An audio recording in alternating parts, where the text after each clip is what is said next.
Minnesota Varsity League. Oh, and it's Colts. It's all Colts. Colts in Grove take round 2. Oh, with the last elimination in the bottom of the pool. He dives in the pool, acting like he's looking for a nickel at the bottom. No way, he's looking for that last kill. You cannot be serious. No time on the clock. Pull me off the roof. Oh, what a wash. Hello, everyone, and welcome to the Minnesota Varsity League Divisional Playoffs. My name is Thunder McFadden, and I am joined by my main man. It is Mr. Skeptor. He's so cash money, they spell his name with a $sign. Skep, what's up, baby? Are you ready for Friday Night Spikes? Oh, absolutely, Thunder. Friday Night Spikes. I mean, and guess what? Let me do you one better. Divisional playoffs, Friday Night Spikes. Serious games going down tonight. I am all the way excited.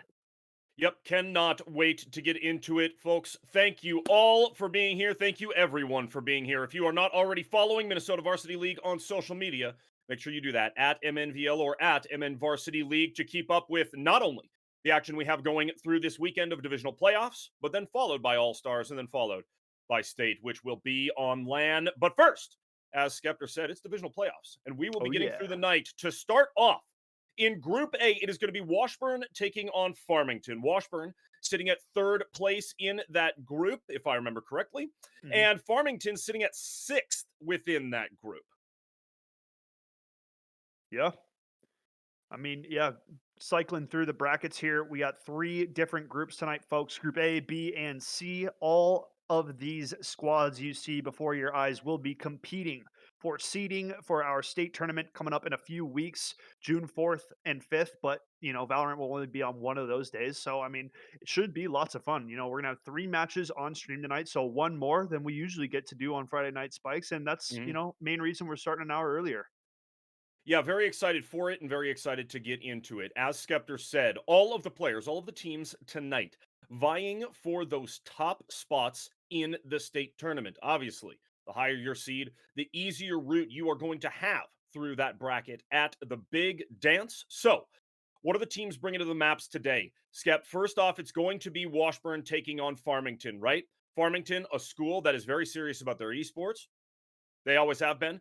We've seen some impressive stuff out of their Rocket League squad and a lot of different stuff over the years. Just kind of surprise games coming out of Farmington as well. They will be taking on Washburn, and Washburn features one person that we happen to work with from time to time on the caster desk. So this is going to be a fun matchup. Yeah. No, super fun matchup. I mean, Washburn coming into this one at 3-3, Farmington coming into this one at 4-3. Now, we featured both of these teams throughout our Valorant season, a few different times. And I gotta say, when we had Farmington on our stream, they surprised me. They played very good Valorant. This team came out on top. I believe we were able to interview Minatoski, if I remember correctly, from that lineup, and she gave us a great interview. I mean, talked about the team trying to, work things out, starting to practice a little more, and they came through with a over 500 record at the end of it. And that's improvement from what we saw last season from this Farmington Valorant team, and that alone, it speaks volumes, right? It certainly does. And when we look at some of the names, too, on that Farmington squad, Karushto, okay? There's one that, I mean, sticks out to us. Oh Aries, yeah. right? Minatoski, she has been stellar on the maps and has been on stream. I mean, they've been on stream multiple times, so we've been able to see just how much they've improved throughout the season. I do think that as we go through these playoffs and then through the state tournament, this is a, call it maybe a dark horse team, right? One of those teams that's kind of coming in a little bit quiet. They're coming in a little quiet, but they could wreak some real havoc on the maps when we get into tonight and then a few weeks from now for state. Yeah. Let me follow up on that, Thunder. I mean, Dark Horse could go hand in hand with this Farmington squad. I mean, we've seen it time and time again, right? Their big third place finish, their big medal that they have as a school right now came as a Dark Horse team, right? I mean, that Rocket League squad made a miracle run from nothing. They didn't even finish the season over 500. So it just goes to show the kind of grit and determination that these Farmington squads bring to the table when they step onto the server. And I mean, Washburn has to be ready for that tonight, right? They might be the higher seed, but at the end of the day, I mean, statistically, Farmington's coming into this with one more win on the regular season. And for some reason, we just haven't seen Washburn play their cleanest when they've been on broadcast. I'm not sure what it is. Reaper has had some absolutely stellar highlight plays that we have seen and been clipped. I mean, TikTok has gotten all of the love for Reaper's clips, but I mean, we're gonna have to see solid team play to match what this Farmington team plays like, and it's Fracture Thunder. I mean, how Ooh, often do we end up on Fracture? I love this. Oh I yeah, love, love, love this. I think this is probably the first time we have seen Fracture in competitive play here at Minnesota for Varsity League. real. I can't remember another time that we have seen this map. This map, incredibly interesting, incredibly difficult on both sides, to be honest, right? And Yeah, as we've talked about the meta and the economy of Valorant over the course of time, over the past year, year and a half, it's harder to get weapons. So if you are a team that sets yourself up ahead and you get some of those ARs, your Vandals, and your Phantoms in your hands, and you can run a couple rounds with them, it really, really, really bodes well, not only for your own team's pocketbook, but also for your trajectory through the half. Am I right? yeah. No, I'd say you very much are right. Interesting to see these character select coming out right now. And from our side over on Farmington, currently hovering 2 Sentinels, man. That is a odd setup, and it might even be the lock in Choose here, your Thunder. What are your agent. thoughts on that? I There it like it. is. I like Double it a Sentinel. lot. I think that this Farmington team is coming in to play some very, very locked down Valorant right now. That KJ and that Cypher, they're gonna do a ton of work. Karushto's ultimate, both on offense and on defense, Skeptor. Yeah. I mean, come on a map like this is gonna be a tough team to go up against right now. I'm trying to think, when did Fade get released? Because I need to make sure that she's allowed to be locked in today. I don't know if we discussed that because technically it's supposed to be 2 weeks of a new agent being out. And in I think it has been competition. too. It has? I feel like it has been. Also, Fade is enabled. We got the AK Yep. on that. Yeah, So, yeah, yeah. Yep. and first time seeing Fade on MNVL. I mean, I've seen it all over the Valorant competitive games. She's definitely an interesting agent and a pretty unique initiator, I would say. I mean, similar to Sova, but brings out some things like those prowlers kind of remind you of the Sky Dog, right? It's like a Yep. combination of a couple different initiators. So I really like what Fade brings to the table, and hopefully Natakai can really show us a stellar performance on this, right? This is our Yeah, first time certainly. seeing Fade on MNVL, first time seeing Fracture on MNVL. I am excited. Thunder, take the reins, baby. Let's get after it, my nerds. It is game number 1 of the divisional playoffs here at MNVL. Reaper over on the A site, just waiting. Get that RGX out and get scooting back towards the site. But the push seems to be heading over towards B with that spike. They will slowly push through the smoke and find out what's what over on the B site. But they got a bunch of people waiting over there, Mr. Skeptor. Yeah, I mean, they're walking into the 3-stack Thunder. These attackers don't know it quite yet, but 2 players towards this tower position, and the rotates are coming in. Jet will find the first of the round, and so far, the Farmington attack getting off to a good start. That's right, and Baby, she is getting that spike down, and that is huge for this attacking squad. 4 players still up on either side, and KJ sending out that nano swarm, gonna just back off the defense coming up through the top side. Aries coming out looking for a headshot, not gonna get one right away. Peeking slowly, gets taken out by the robot, and now 1 player left up for Farmington. Rusto, Boom! not gonna happen. Good retake coming out of the side of Washburn. Here. Yeah, great retake, Skeptor. A beautiful retake, in fact. Yeah, and I was going to comment one more time here before we really get into this. Farmington opting for this double Sentinel setup, starting on the attack side, I got to say is pretty risky. I want to see if they can pull it off.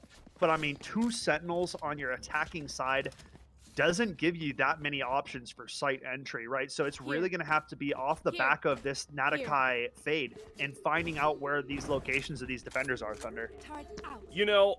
I do agree with that completely. I think when you're running this type of comp, maybe you really want to be stacking up, at least for the first couple of rounds, right? Because a lot of this util can be used to push. So let's see what they get into. Reaper over here with the Marshal, waiting patiently on this long angle for the A site. They're going to walk And right here it into is. Thunder. Creeping super, super slow. There's 1 down for the Jet and gets out of dodge. 4v5 now at this point. A beautiful get for the Reaper. A nice reposition, too. Definitely can come out with a couple more here, Thunder. Duck. There's one. Boom! Huge heady for the Jet. And another one. Call it a 3-piece on the round, Mr. Skeptor. Unbelievable on the defense. Yeah, it's sharp shooting. We've seen that time and time again from Reaper. For sure the most consistent player on this Washburn squad. And if he's having a good night, they should be able to follow up well off that. Spike down A.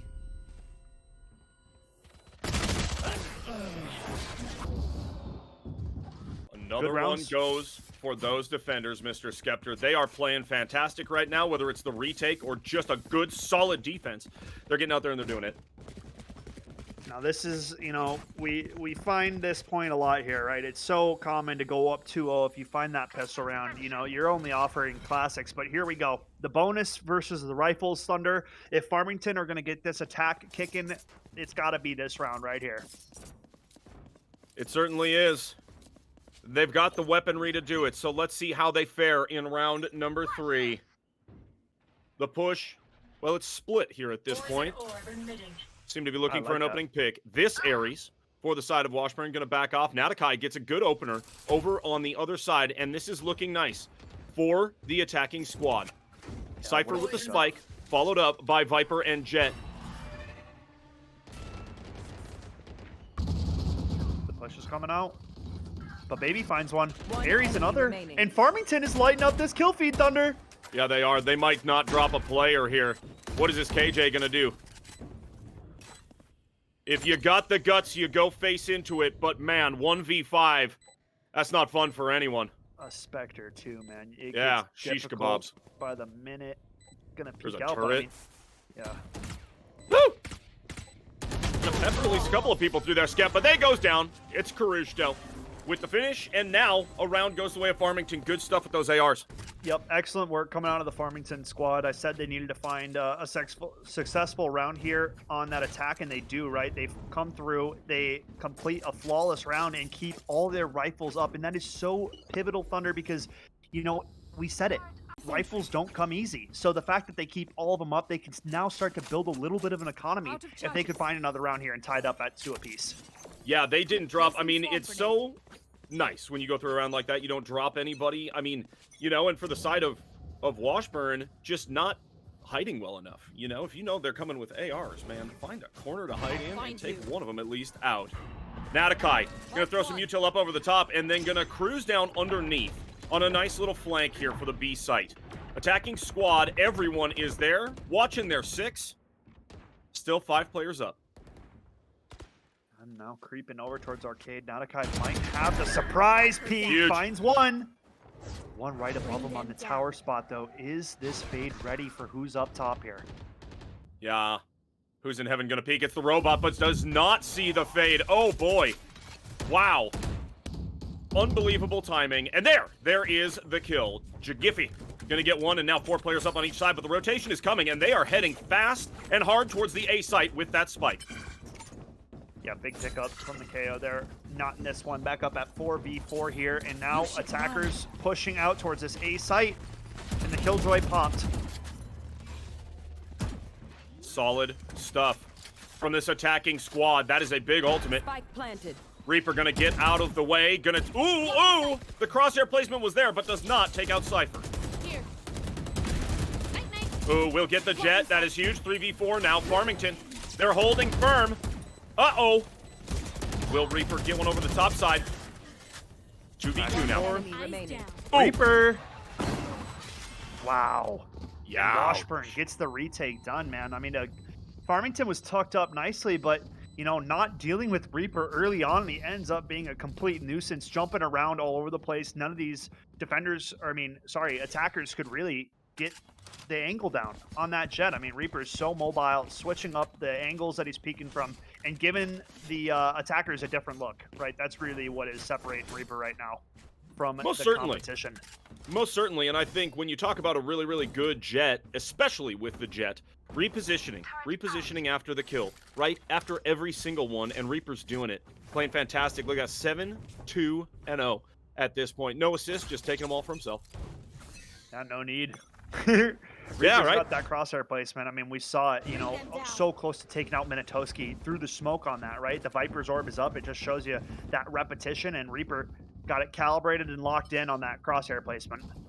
Definitely does, and now the push towards the A site. Caruso gonna throw up that Viper wall. That is huge. And now Fade gonna get some intel out onto the A site, but KJ is tucked underneath with a fantastic hiding spot. Who does she get? No one. Oh, Reaper with a two-piece, call it. 2v4 now. Farmington only 1 player up, and it's a massacre on the A site. Wow. I mean, big trades coming out. Aries stepping up huge to team up with Reaper to wipe out that Farmington attack, and now it's only Baby in a 1v3. I mean, definitely a tough round for this Killjoy to find here, Thunder. Let's see what she can do. Yeah, certainly. Gonna just slow push up towards that A site, hoping to take at least one. Sure does. Ooh. That's a nice pickup on Aries. Ooh. Another headshot for Baby. It's beautiful. Now a 1v1, and the spike is going to go down. She's playing lights out on this A site right now. The util is not friendly, but does get out of the way. Beautiful positioning for Baby. Does she have what it takes to take this round for Farmington? Surely she does. Beautiful work, and it's 2-3. Oh my goodness. I mean, that is a game-changing moment right there. Coming out on top of that 1v3, Spike was down on the site. I mean, all the side of Washburn had to do was team up and hold the same angle, right? Play off each other. But they give the Baby 1v1s, and she makes them pay with a huge 1v3, getting Farmington their second round of the game, Thunder. Big play coming out of a Baby. Yep. Yeah, she deserves all the credit for that one. In the face of absolute danger. Going up against 2 and a third players. And guess what? Comes out on top. It's beautiful work. As they now look for a push over onto this B site. That Fade Prowler going to go out. Not going to get through the smoke, though. The push comes slow, and they're going underneath the bottom side there, Mr. Skeppy. Yeah, they're sneaking underneath right now as the Fade lining up this ultimate here, Thunder. And this is going to be Washburn's first time experiencing getting Fade ulti. The Killjoy teamed up with it, and it's a full execute, Thunder. Oof. But Cookie through that ultimate takes down the Fade, and now Farmington down a player. Aries waiting for this wall to go down. What is Aries going to get with this Spectre? Can't have much gas yet on that wall. Oh, wait. That is a big ulti. Karushto going to take one, but Baby going to take one. Now 3v3 on the map. Jippy's got no health on that KO, so low. But Baby gets sniped out by Reaper. What a Blade Storm pop, and he's gonna close it out. Now it's only Karushto trying to push up B main. Not gonna happen. What a round. What a retake coming out of Washburn, man. They survived 2 ultis right there, Thunder. The Killjoy teamed up with the Fade ultimate. I mean, that's a big round for Washburn. It's a massive round for Washburn. Massive round for Washburn. They're looking pretty solid here. I mean, but if you look across the economy, we talked about it. How hard is it to get weapons? This day and age in Valorant. Look at that spread right now. It's 4-2, and we got people saving. Yeah, I mean they really can only afford like maybe a submachine gun, and not even the prime one at that. You're looking at a stinger. So the couple attackers without rifles going to be rocking pistols is what it's looking like here. So definitely a tougher round now for Farmington, only coming into this one with 3 rifles. Yeah, still early in the half, but definitely not the deficit that they want to be looking at. As Baby, she will slowly creep towards this A site. It's a pinch on the A site. Fade, and you have Jet over there waiting for the flank as they slow creep and slow peek. That is a huge one for Natakai, taking one down. Reaper, that's a huge get for the side of Farmington as the util will come out onto the A site for this attacking Farmington squad. Up by a player, and they move for the plant. Should be a free site. I mean, that pick on a Reaper really opens things up. Couldn't have asked for a better pick. Now Washburn trying to close the gap here. But it's good work coming out of Farmington. It sure is, and they leave enough space with that KJ ultimate so that they can get the plant down. Farmington, they get it just on the edge right there. Beautiful stuff, and now a 4v2. This attacking squad just seems poised for whatever Jigiffy and Stir Fry have. Oh, it's on the backside. Karushto gets one. Natakai will take out the other, and it's 4-3. Yeah, Farmington answer right back, and right now, I mean, we got a barn burner, right? Like, these guys are going back and forth on the rounds here. You can see it. Defenders got out to an early 2-0 lead, but it's been Farmington trying to answer and now trying to look to knot this thing back up and make it even. I mean, Washburn, we just talked about it last round. Economy, big issue, and look at that. I mean, we're looking at an Aries as the best weapon coming into this, and I'd argue that the Sheriff might even be better than the Aries if you got that crosshair placement that Reaper has. So who knows what these defenders are going to offer these attackers on this round. Yeah, I think Reaper, I think that's smart on a Sheriff as they move here into round number 8. The scoreline 4-3. Farmington on the attack. And it looks to be a potential another pinch on the A site. The spike is moving, but you've got your 2 rotating over towards the B site. Jet and the Fade looking for an opening frag over there on the B site. who will creep and get number 1. Reaper and Stir Fry have fantastic angles over here on the A site. Oh! Oh, the baby. Gonna Nice want shot that coming out ADS of back.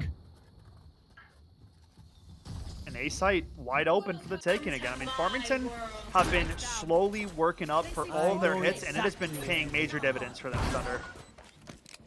Yeah, They're they just get the catching the spike time. down. The Viper ulti goes up, and you have Minatoski. She drops the ulti so that she knows where all, literally all, of the defenders are coming from. A beautiful sequence of events here on the A site for Farmington as they look to tie it up here in round number 8. Jagiffy gonna throw that. Oh, it's a blind going into the ulti, but Jagiffy does have not any health, and it's KJ last up. Here it comes, trying to spray through. Oh, Not gonna get anything to go.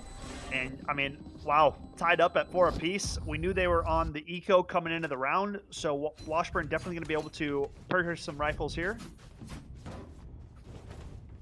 yeah, they Should be certainly even are. going into this one. What's that? I said we should be even right across the board. I mean, full rifles for both these teams. So now, looking at like a reset. I mean, at 4-4 here, either one of these teams could really take control at the end of the half here.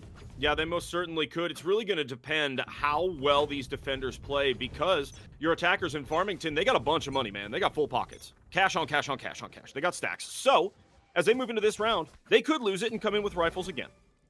Let's see how everything goes here in round number 9. Everyone, Natakai, waiting to throw one of those orbs up over the top. This Fade, the new agent in Valorant. Looking underneath. Very, very slow push here, Skeptor. Yep, here comes the haunt. How many does it spot? I don't think it spotted anybody. I love. Natakai was able to get out of dodge just in time, is not found out by that 0 point from the KO, and now gets a free lane all the way to the backside. So quiet is this Fade moving around on to the B site. But that Fade is the only one there. Everyone else pushing to the A site where KJ waits patiently. Yeah, Cookie, big task ahead of him here. Has to put a shutdown to this push. But Reaper's here with him. But Fade gets a pick over on the B site, and the defenders go ahead and check back. They only have one on the A site, but baby, she's planting this thing. Caruso gets a frag, and now it's a 5v3. Beautiful stuff out of Farmington as they look to take the lead. Yeah, that was exceptional play. Playing it slow. Natakai finds a pick over on the opposite side, and the defenders think it's a B hit. And now here we go. Having to retake again. Reaper. Big shooting, though. Yeah, huge headshot and doing damage right there. That's big stuff as they try this retake right here. Aries going to go down to the hands of the other Aries. Beautiful shooting out of the jet. Now Reaper looking. Who is there? 2v2. Aries going to peek out. Goes down to Stir Fry. Big 3-piece for our ooh. And that is that. Do they have time? Oh, Definitely. Yeah. Woo! Man, you know, I don't know if Reaper, they're just like giving him respect or what, but like he's able to do whatever he wants. I mean, for free, taking peeks that he shouldn't be able to take, not getting punished right now, and it's paying. I mean, really, these retakes have been off the back of picks from Stir Fry and Reaper. These retakes have been exceptional. I mean, the breach utility to push out the attackers has been remarkable, and I mean, playing a really good defensive side so far for the side of Washburn. I mean, you can say the same for Farmington's attack, right? They have 2 Sentinels, Thunder, so they're doing pretty solid in terms of that. Yeah, I mean, at this point, we're heading into the 10th round here, and your attackers have got to be feeling really great, as you said, about getting this much damage done on the offensive side when you're rocking a Cypher and a KJ, right? Yeah. I mean, you've got such defensive-minded and focused individuals, but they're doing work and putting it in on the front side. Aries goes down to Aries. Payback for the last round that we were in. Now, 4v5 here. Farmington on the push towards the A site, but do they back off? It does look like it. They're running.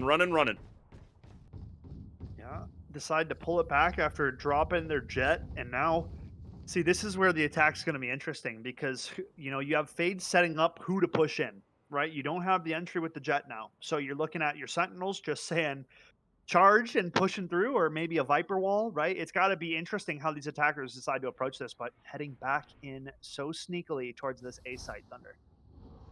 Yeah, they certainly are. This round has taken ages. Another ultimate comes out for Natakai. The last one did not work out very well at all for this team, and they don't push very quickly through and with it. So, as the Predator goes out, going and looking, all of this util coming out from the Fade. Natakai finding out where everyone is. The plant goes down, and still 4v5. Ooh, the retake is on.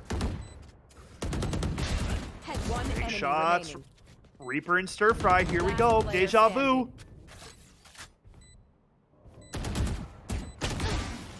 Wow. Man, I mean, it doesn't matter. If it's Reaper and Stir Fry coming at it, it seems like they are getting the job done for this Washburn team on these retakes, Thunder. Yeah. Playing they're well playing off each other. They're playing aggressive, but not too aggressive. I love to see that. Right? 6-4 the scoreline. So Farmington, again, as I said before, they're putting in work and they're doing just fine here. But Washburn really, really looking great on the backs of, right, their comp, really. You know? A Jet is doing all kinds of work on the maps. Breach, everybody's blind out there. So I like what I'm seeing, and Farmington, I think, is going to need to turn up the heat a little bit in these last couple of rounds and then ride that wave as they move into the second half. Yeah, I'd like to see Farmington make it a 7-5 half if they can. If they're looking to shut it down on the defensive side, I think that could bode really well for them. But if it goes 8-4, you know, it's going to be tough. And Reaper takes out Natakai.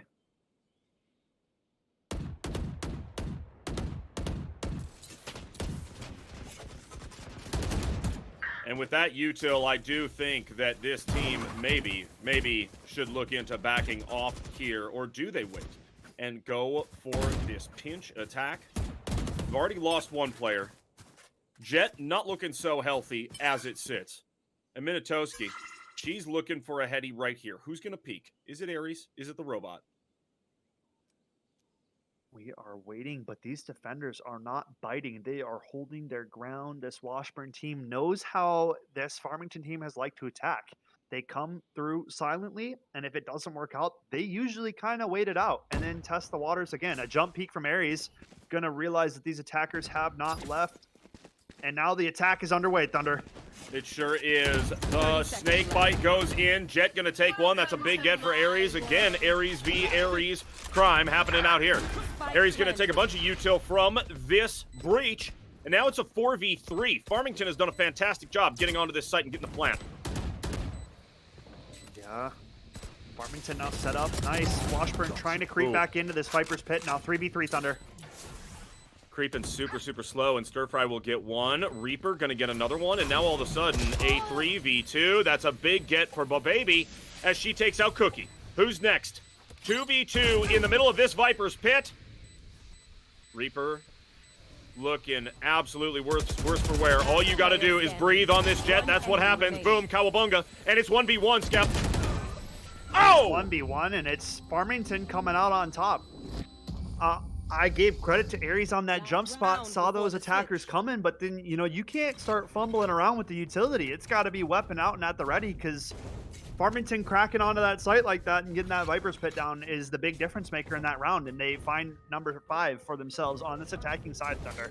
Yeah, certainly. Yeah. We usually call that just a bit of a technical foul if you are caught with your utility out. You want to have that weapon out until you're absolutely sure you can be using those smokes, those Viper's Pits, those snake bites, whatever they may be, as we head in to this last round in the first half. Will our team from Farmington tie it up? Big headshot for Reaper. That is huge for the defense, as Farmington now only has 4 players up. Yeah, what a shot. I mean, Reaper, no surprise, that crosshair placement has been our talking point all night and does so successfully again. And now look across the map here. We've got the Fade working up B main, and these defenders are rotating out, but look at that. Big pick for Natakai, and then it's knife out directly into the defenders. So attackers doubling back towards this A site yet again here, Thunder. But Reaper lying with open arms. Yep. Oh, and they are stomping all the way onto the site. It is a killjoy coming up for the attackers, though. Karushto can't connect. And now Reaper is all the way up top side. A beautiful reposition out of the Jet. We are used to seeing this at this point. Will she be able to get the Cypher through the smoke? 31 HP. Now for the Reaper. Looking for this Cypher. Knows he's there. Sees the tip of that weapon. Got him. That's it. And boom. Minatoski goes down. It is it. Defenders will finish off 7-5. a good end for the attack, right? I mean, Switching you're not sides. getting past Reaper at that point. You're making all noise. He knows what's going down. You know, we've seen it too many times at this point. But a 7-5 half is nothing to be down about for the side of Farmington. They picked a defensive-minded composition at the start of the night. They knew that they were going to struggle on that attack side, but to come out 7-5, I wouldn't even say is that bad. You're running 2 Sentinels on your attack.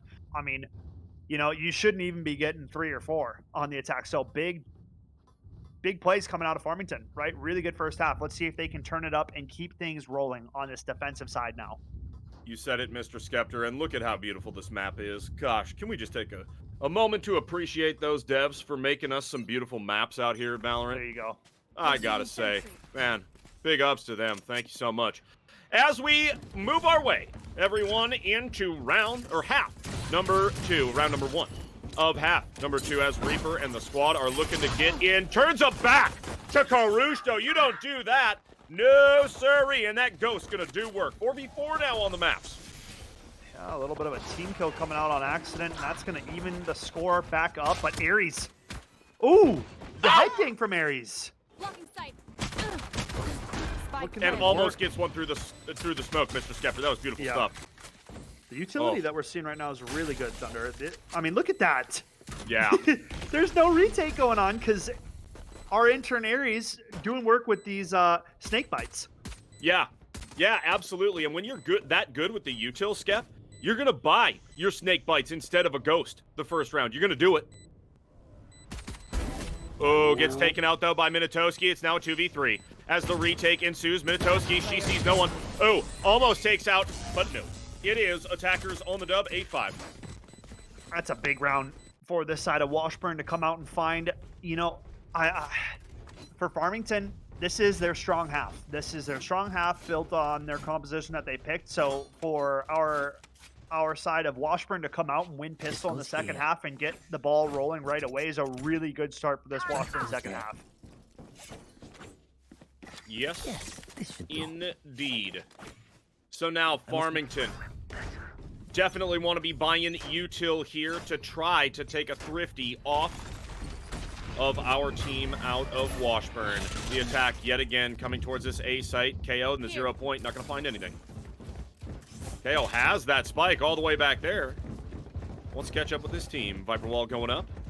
And they push towards the A site where literally no one is waiting. Free site, Skep. Free sight indeed. Defenders aren't home.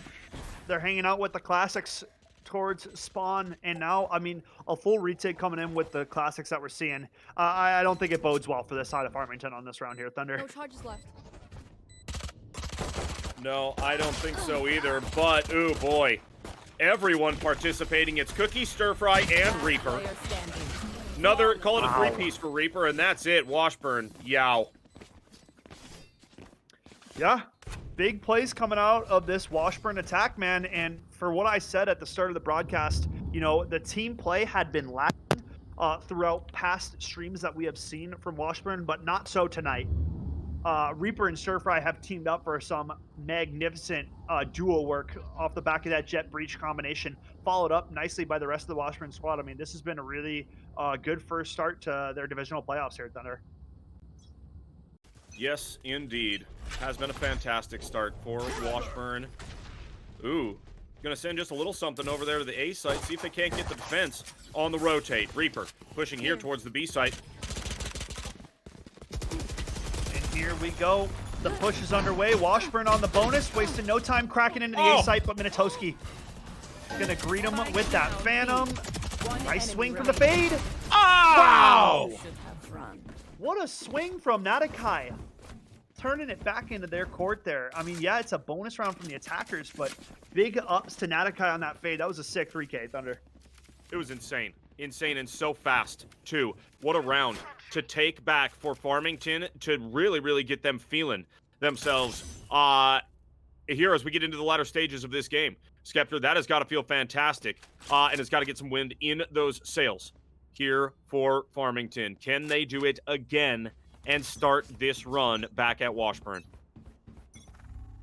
Here we go. I mean, back onto the rifles for the side of Here. Washburn. Shout out the new RGX bundle. Reaper's rocking it, looking pretty fancy, I must say. It's good stuff. Just good, solid stuff. Reaper and Cookie pushing on the backside. We have a trade on site. And now 4v4 over on A. Reaper looking, peeking, seeing if he can see ahead. It looks like a no, and Ares is going to get this plant down for Washington. Welcome to my world. Here. And a big ulti. And now how do these retakers approach Baby along with the rest of this defending squad? Farmington pushing up ever so slightly, but Reaper is right here, and he does it again. That's 2. 1 more up. Can he find it? Not going to happen. Minitowski, she'll blast away with that Sheriff, but it is the trade, and now 10-6 is the scoreline. Washburn making a run here at it. Man, oh man, I mean, Reaper is on fuego right now, Thunder. There is nothing that you could throw at him. I mean, maybe the map icebox to cool him off a little bit, but right now, I mean, there's nobody touching this Reaper. No. Call it 25 on the board. Died 9 times. That's it. It's a solid ratio if we're doing the simple mathematics here. Keep up. And you love to see it. Reaper with a fantastic, fantastic game so far as this Washburn squad. They're up by 4. We'll get out of the way of that fault line. And now the push goes towards A. Man, Reaper is playing insane Valorant right now. Woo! It's one 4v4 situation, though. Spike down A. Cool Phantom. I got one of those at home. Last player standing. Now Stir Fry, last one up. Ooh, that's a decent headshot. Almost gets another one, but no. Farmington, they stand tall. And 7-10. That's your score. Yeah, that's a much-needed round there for Farmington. Very close to resetting these attackers, guys. So if Farmington can come through, win this next round here, they close the gap to just 2 rounds, and they also break the economy of these attackers, so they'd be looking at a full eco. So a very, very pivotal round coming up for both these teams here, Thunder. If Washburn can do it, they're going to start cruising towards that victory, that match point. If not, they're going to be dead broke, and Farmington could really make a run and a game out of this. Yeah, they certainly could if they get a couple rounds where they are at the advantage when it comes to the whoopenry. Let's see how it goes. On the attack, it is Washburn, and this spike is looking over towards the B site. Attackers will drop that Killjoy to get everybody off the site. But does anybody move? Cypher's staying. You got some mutual coming out. That's a big ult from our Breach. And now Stir Fry getting onto the site. It's 4v4. Fade ultimate coming out. 3v3 now, Skeptor. Wow, this is dicey. Yeah, it's going back and forth, man. These rounds have been really tight, Thunder. Nice work out of the jet. It's Reaper cleaning up and getting that turret out of the way. Spike here. Reaper gonna try that dash on a site. No, we'll get taken out by Karush though, but traded by Cookie, and now a 2v2. One enemy remaining. Last player Shot. standing. Stir Fry can't find the spray, and it's Baby now with the Sheriff. We saw the clutch earlier. She needs to go crazy again. Killjoy, She be knows Killjoy. exactly where 30 Cookie seconds is. left. Does Cookie have what it takes? Ooh, ooh, ooh, ooh, ooh. And now knows too. Those shallow peaks from both of the KJs. Caught with your util out. Oh, but it bounces off. No. Oh, still gets it, and Cookie will get the kill, and we'll take the plant. A little extra cash for the squad. That's huge for the side of Washburn. We were looking at a potential full reset. If they drop it, they did not, and now it is vice versa. It is these defenders looking at a save, and that is almost guaranteeing a match point the way of Washburn, and it's going to be pistols. So Farmington on the side that they're supposed to be stronger on, right? This is the defense side. This is what they picked their comp for. It is not coming to fruition right now, Thunder. Nope, it is not. Not at all. 7-11. That Fade util gonna find out the attacking squad, but is it enough? Farmington, it's Jet on the rotate, and they leave Cypher briefly over at the B site. But Baby blasting away with that Sheriff. What does she see on the site? Does she tag anyone? No. Full HP bars, and Stir Fry gonna get a free plant. Spike planted. Here we go. trying to get a retake in. I mean, you know, the weaponry is not so ideal. So we'll see what Farmington can try to do. I mean, eliminate a couple weapons you'd hope for, but Reaper not interested in letting that happen, Thunder. Yeah, Reaper with the trigger discipline, call it Oh, for, and it's an ace for Reaper. Way to go, Jet, as you are taking your team to match point. That is absurd. Woo! I mean, that last shot through the smoke, you caught a glimpse of the shoulder for a second, and the rest was history. Reaper chopping up the competition here. I mean, Reaper might have the most aces, I think, in our Valorant League. I'm pretty sure we've seen at least 3 live on stream, could be 4. So definitely a player to watch out for throughout the remainder of our divisional playoffs, folks. This has been game number 1, Washburn and Farmington duking it out, but Washburn 1 round away from closing out the show.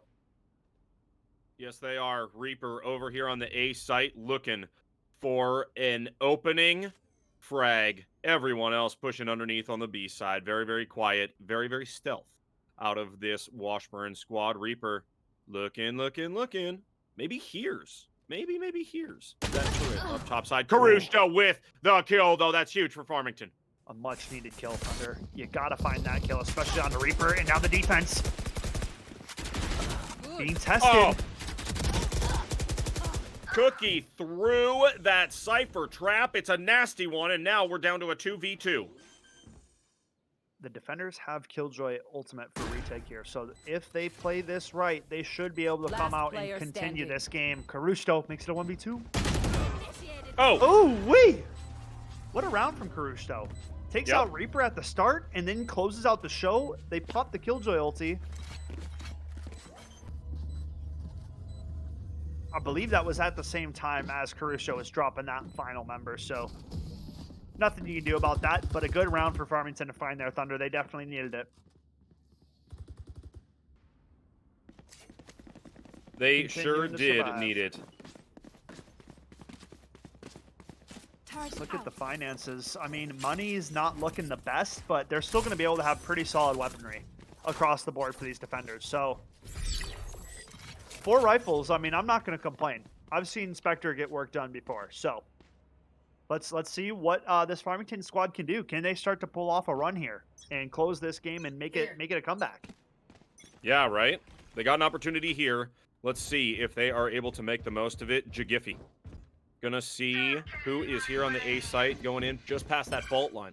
Out of our breach, 0 point going out onto the site, and gonna find out our Viper. But already knew that. That Viper ulti is up. Do they back off here? Looks like it. Running to that B site. Ooh, Natakai, 2 on the round. I mean, big step-up plays. Caruso last round and Natakai this round. Major entry points for this defending squad.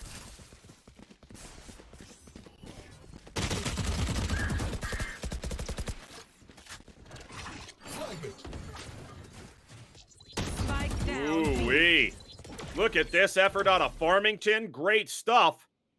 Jagiffy here over with 6 HP and a dream. Nice crosshair placement, but man, this Washburn is at a serious disadvantage right now. Enemy suppressed. Yeah. I mean, See somebody up top 2v4 side. scenario. No HP left on Jiffy here at Thunder. It's going to be tough for them to get their hands back onto that spike. 30 seconds left. And they might save their weapons. I don't think it's a bad idea, just saving the weaponry. I mean, realistically, that spike is in no man's land, and there are countless crosshairs holding that location down. Flashbang. And Jiffy's changing his mind. He's Last having a player go. standing. Oh! There it is. 10 Certainly seconds tries left. for it, but no dice, as Farmington will take another round off of Washburn. And this is brutal. Stir Fry just trying to save that Phantom. Here comes Natakai. Will he be able to do it? Oh. Boom. Gets one to end off the round. Not so bad. Not so bad. Now, if we could get a look at the economy, I wonder what money's looking like for Washburn. If they lose this one, they're back to full reset. So Washburn now faces serious, you either close out cleanly on this round here, or you go back to an eco and you're looking at 12-11, right? So this is really the round that Washburn are wanting to close the show. Right here, right now. We'll see if they can do it. Let's see if they can. It is round number 22, and we're about to put it on the board. Stir Fry in the squad from Washburn. They're looking at a B push, maybe thinking about taking it underneath. The spike is there. It's Viper. Will they move through her orb or not? Plenty of time for Cookie to get that ulti orb, and that is a big, big, big pickup for our KJ. Cookie gonna drop that ultimate right away and push Farmington off the site. They are rotating out. Ooh, nice position. Oh. Welcome to my world. Boom. Oh, we hitting two people with that rolling thunder. You'll love to see it if you're Stir Fry in Farmington. Now with only 3 players left up. This might be it, Thunder. 5v3 scenario. Very tough to retake in these situations. We'll see if Farmington could pull a rabbit out of the hat here.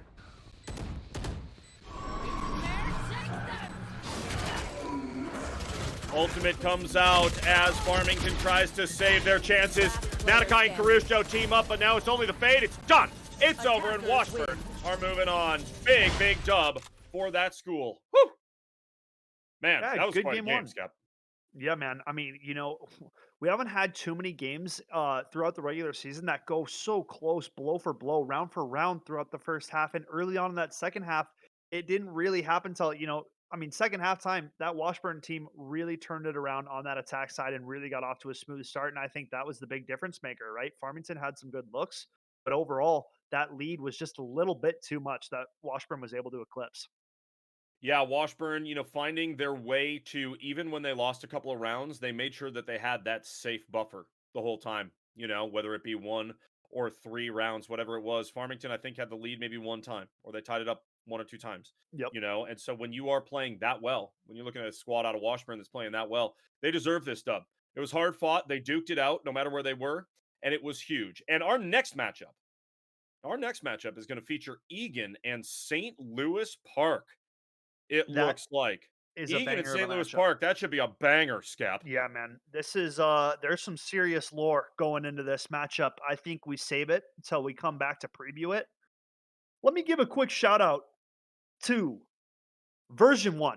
They are sponsoring our Friday Night Spikes. We wouldn't want to have it any other way. One of the best of the best when it comes to NA Valorant, folks. I mean, this V1 team has done some exceptional stuff.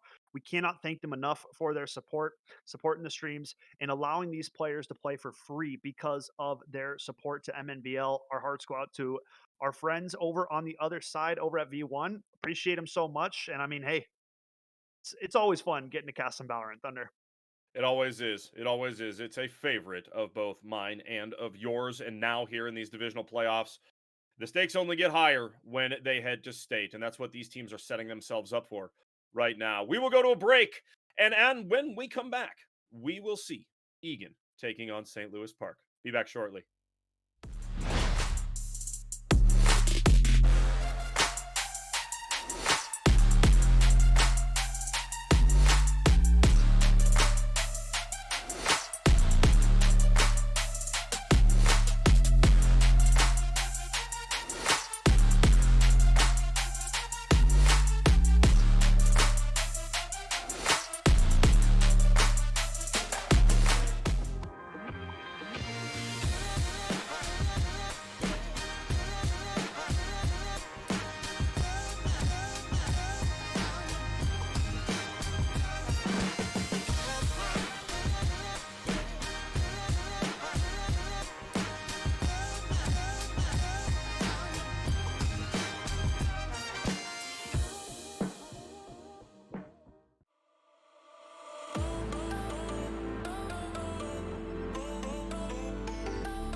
Ulti. They decide though. Apple Valley doesn't know Riptop by Mario on one. And now Rosemount. 3 X-Kers left. Arya peeks back. Nice jump up top. Out the foot on the stage, but I don't that peeks out. Gets dropped by Reyna. And the nice blind line. is away Jump by by Snow, another and he gets gets it. Out! Reyna's starting to fall back now. Waiting for the side. That's Will they catch? Do you have an idea that they are there? Dang, split Reyna. Right above. Brimstone Picking up, picking up first Mike blood, out takes Cookie. gets the first. Nice shot Keep there. on. Kavoy now. Cookie! You're right. At this point, Silva moves up. Will catch the angle.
Hello, everyone, and welcome back to the divisional playoffs here at Minnesota Varsity League. My name is Thunder McFadden. I am joined by Mr. Skeptor and Skep.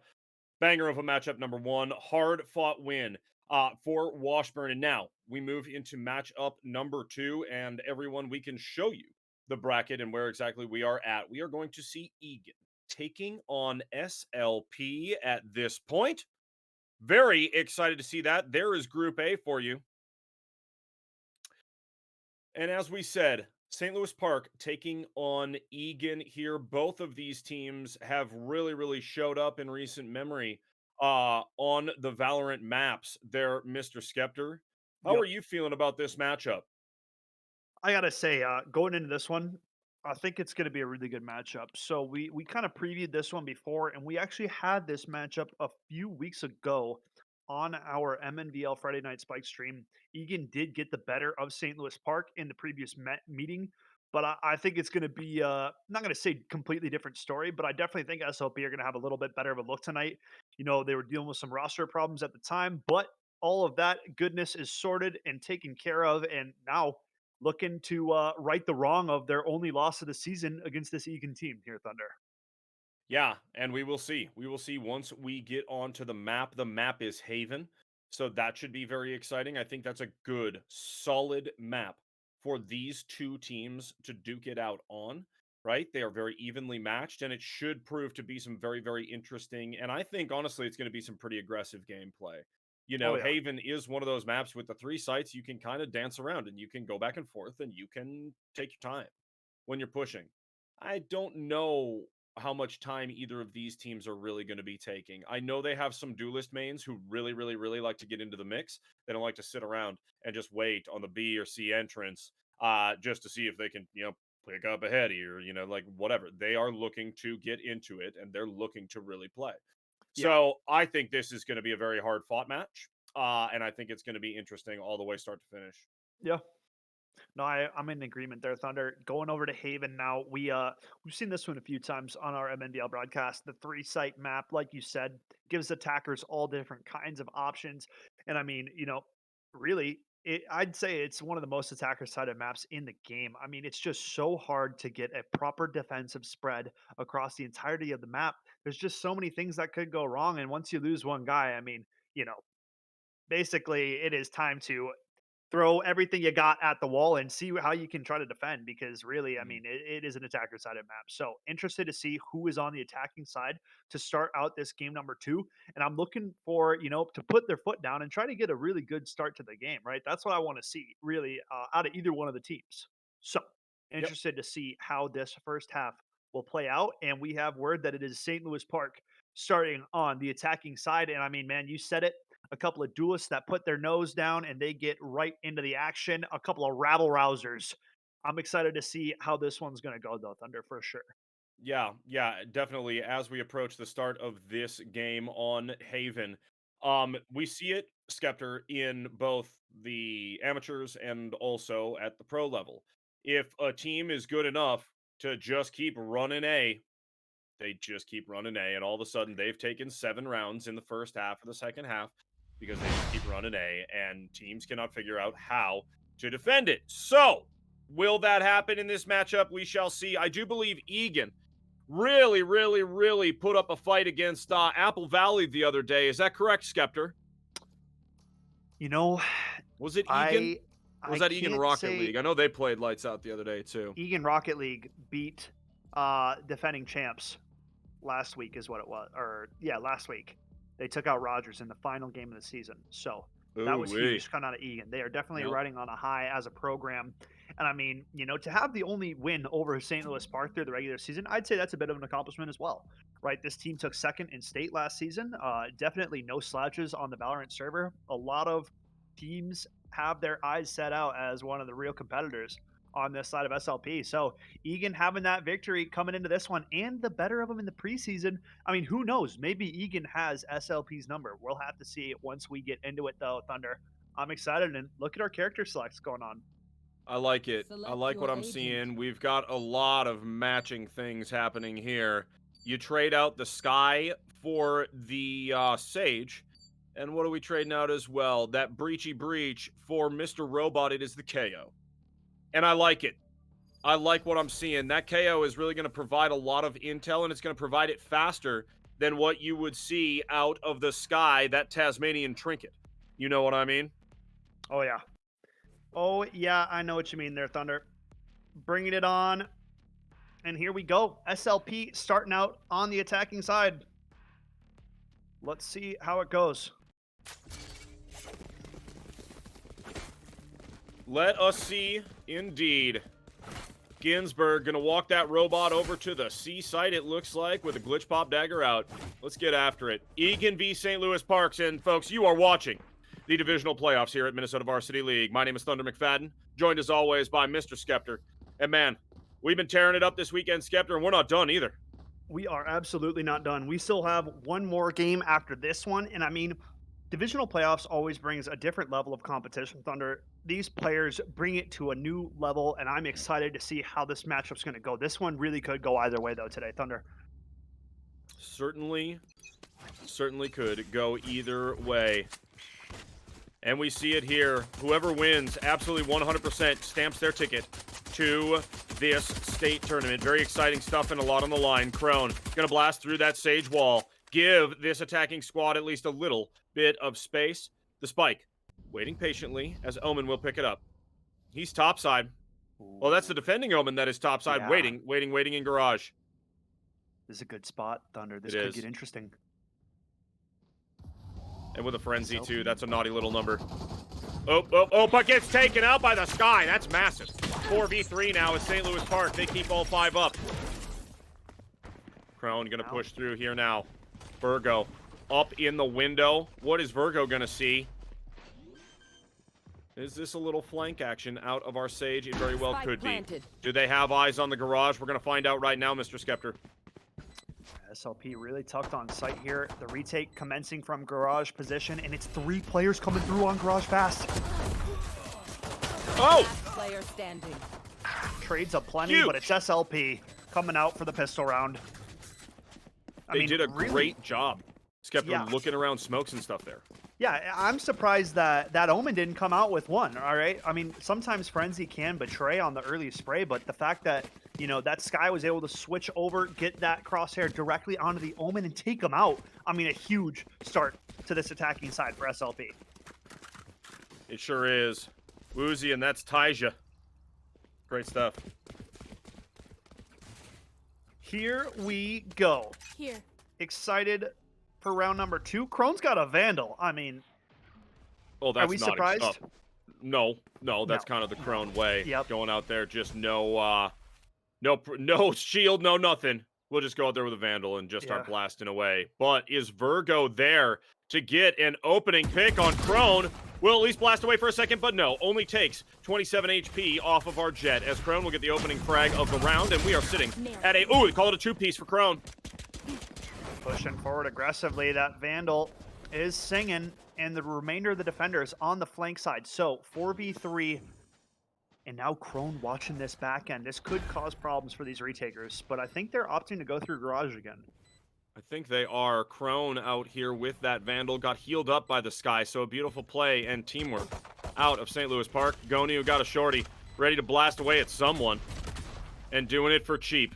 Is Gonu going to get on the site? Only has a dash, no smokes. 2v4. Last player standing. And now the last one left with the shorty. I mean, we'll see. Getting stunned up, smoked off. Could maybe catch one, but I think SLP's got other plans.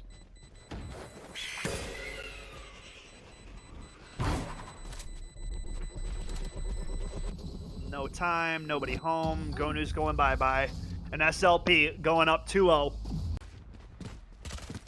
But now it's the weapon round, right? Egan gonna come into this one with the full buy. Now this is where Egan has to come alive, has to get one on the board, and has to start things out in the correct fashion, right? You really haven't had a chance to give SLP a piece of your mind yet, and now we're gonna see Gonu coming in on a rifle, and this is one of the highlight players you gotta give credit to over on the Egan side. We've seen crazy plays come out of Gonu on this Jet in the past, so if Egan's going to make this a match, Gonu's going to have to spark some life into this team right here, right now, Thunder. And good pressure coming on a Crone early. Breaking down that wall. And now SLP taking the quiet approach. Walking on out. No defenders home for the early peaks just yet, so SLP going to take the real estate given to him. Gonu up top could cause some problems on this vertical angle.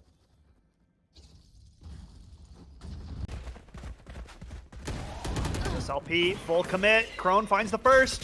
Can he get any more? Taija will team up for the second, and now SLP have cracked open the A site. They've got a 5-on-3 man advantage, and in a really good spot to claim a bonus round and go up 3-0 against this Egan squad. Wow. As the retake commencing, sneaking up towards top site. Ginsburg has the flash out of heaven.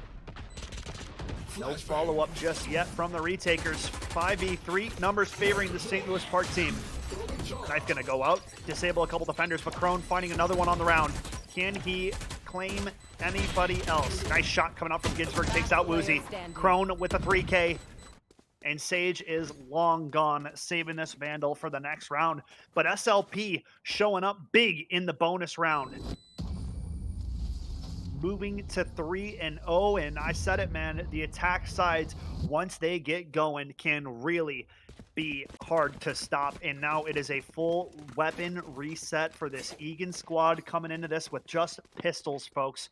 Virgo gonna have that Vandal he saved from the previous round, but now it's SLP. Big advantage going into round number 4 here. Yep. Here. Yep. And sorry, folks, your favorite Thunder suffered a KO ultimate right outside his house, so the power went down. He will be back with us momentarily.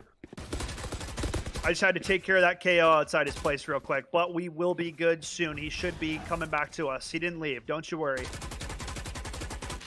The fan fave Thunder McFadden will be back, but Egan trying to get onto the board. Coming into this one with the eco. Only one Vandal, and it's SLP creeping up ever so slightly through this garage position. Ginsburg going to be the first defender to spot it. Can he claim any of these attackers? Spots it. Shot goes off. SLP knows the deal. Gonna get stunned up as well. Are they ready for Gonu close with the shorty? Gonu swings out, gets put right down, and SLP not wasting a beat, checking every corner, and I One mean, enemy really remaining. coming into this one with a spark on this attacking side. Surely moving up to 4-0 now.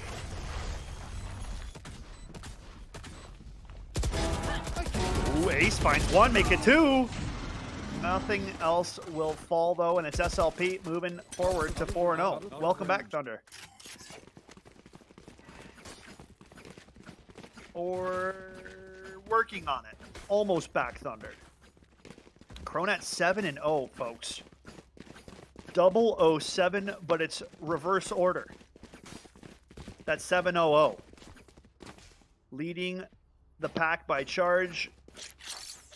And now Gonu sitting on that donut right now. Definitely has to find something, has to get onto this board and bring some life back into the Egan squad. The SLP continue on a run like this. I do not fancy the Egan chances come the second half. We'll have to wait and see though, folks. And it's Crone back to this garage position. Trying to creep forward. Does he spot the Sage close? He gets walled up and he takes her down.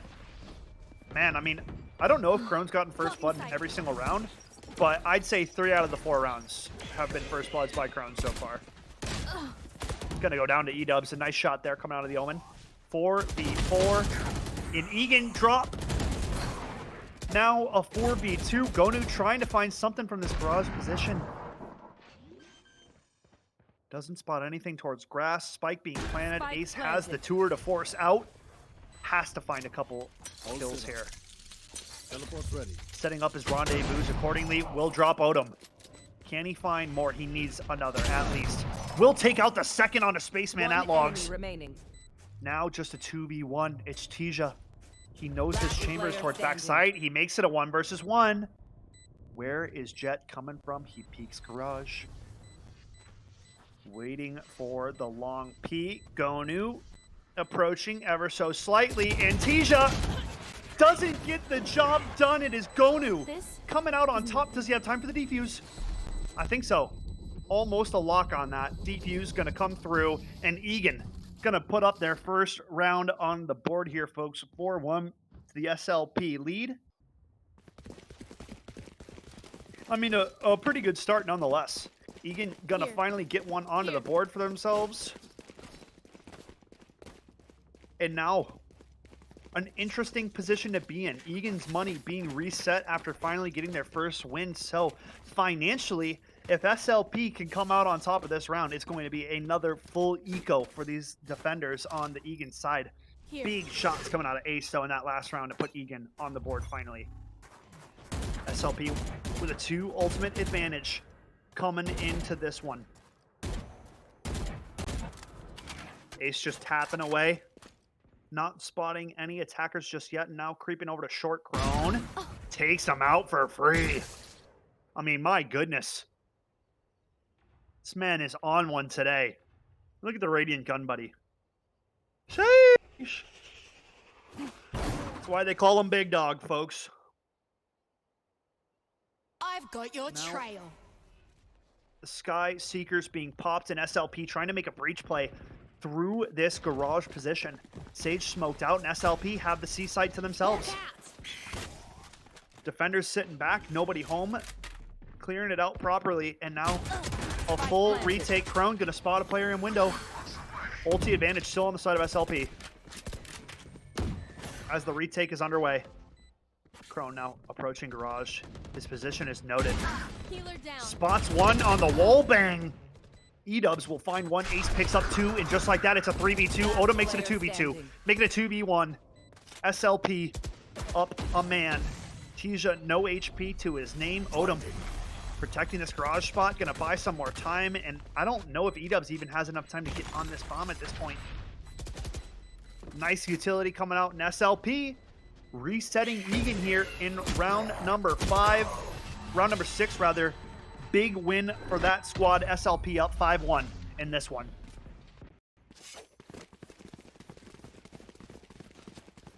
Getting back into it. If we can get a look at the scoreboard, I believe Egan on that eco round, folks, and it is not looking pretty. One share for E-dubs. Only one ultimate, so you could potentially play off of a Blade Storm from this jet. But currently, SLP, I mean, riding a high on this attacking side. 3 ultimates now approaching this round. Finances are looking good. Balances are checked. And SLP well in control here, folks, in game number 2. Big opener. Tija gonna spark up that scoreboard first. SLP pushing aggressively onto the B site. Odom gonna take out Ace. And just like that, it's a 5-on-3. SLP. Can you hear me? Yes, we can. The man is back. Welcome. SLP, man, they've been thriving well in your absence here, Thunder. 5v2 now, make it a 5v1. And it seems to be a 6-1 lead going the way of SLP through the first 7. That is fantastic to hear. I had a power outage, not gonna lie about it. So thank you all for your patience, and Mr. Skeptor, I know you're a true professional just handling the job. Oh yeah, no, I see. The thing is that you didn't see it. There was a KO outside your place, Thunder, and he popped that nullifying orb, and that's really what the difference maker was. I told chat, we took care of the issue, we got that KO out of there, and you're back here squared away now. So where you belong. Welcome Seems back. everything is in order there, Mr. Skeptor. You love to see it. Here. And as you said, and as you have been casting, this St. Louis Park squad is looking absolutely lights out. You calling it 10 and 10 for Tija and Crone? Sheesh kebabs. Yeah, man. I mean, look at the ultimates. 4 available for SLP could really put some damage on this defending squad if they so choose to use them.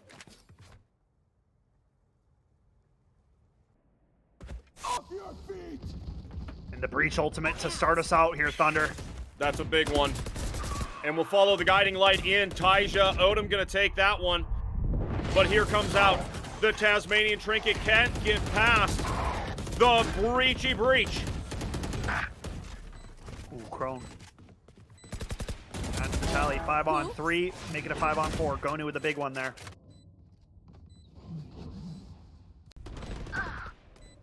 Virgo looking for the push. It's a 4v2. Man, you were saying it. Woozy, there's one after Crone, and now 4 players up still. They are dominating right now, Mr. Skeptor.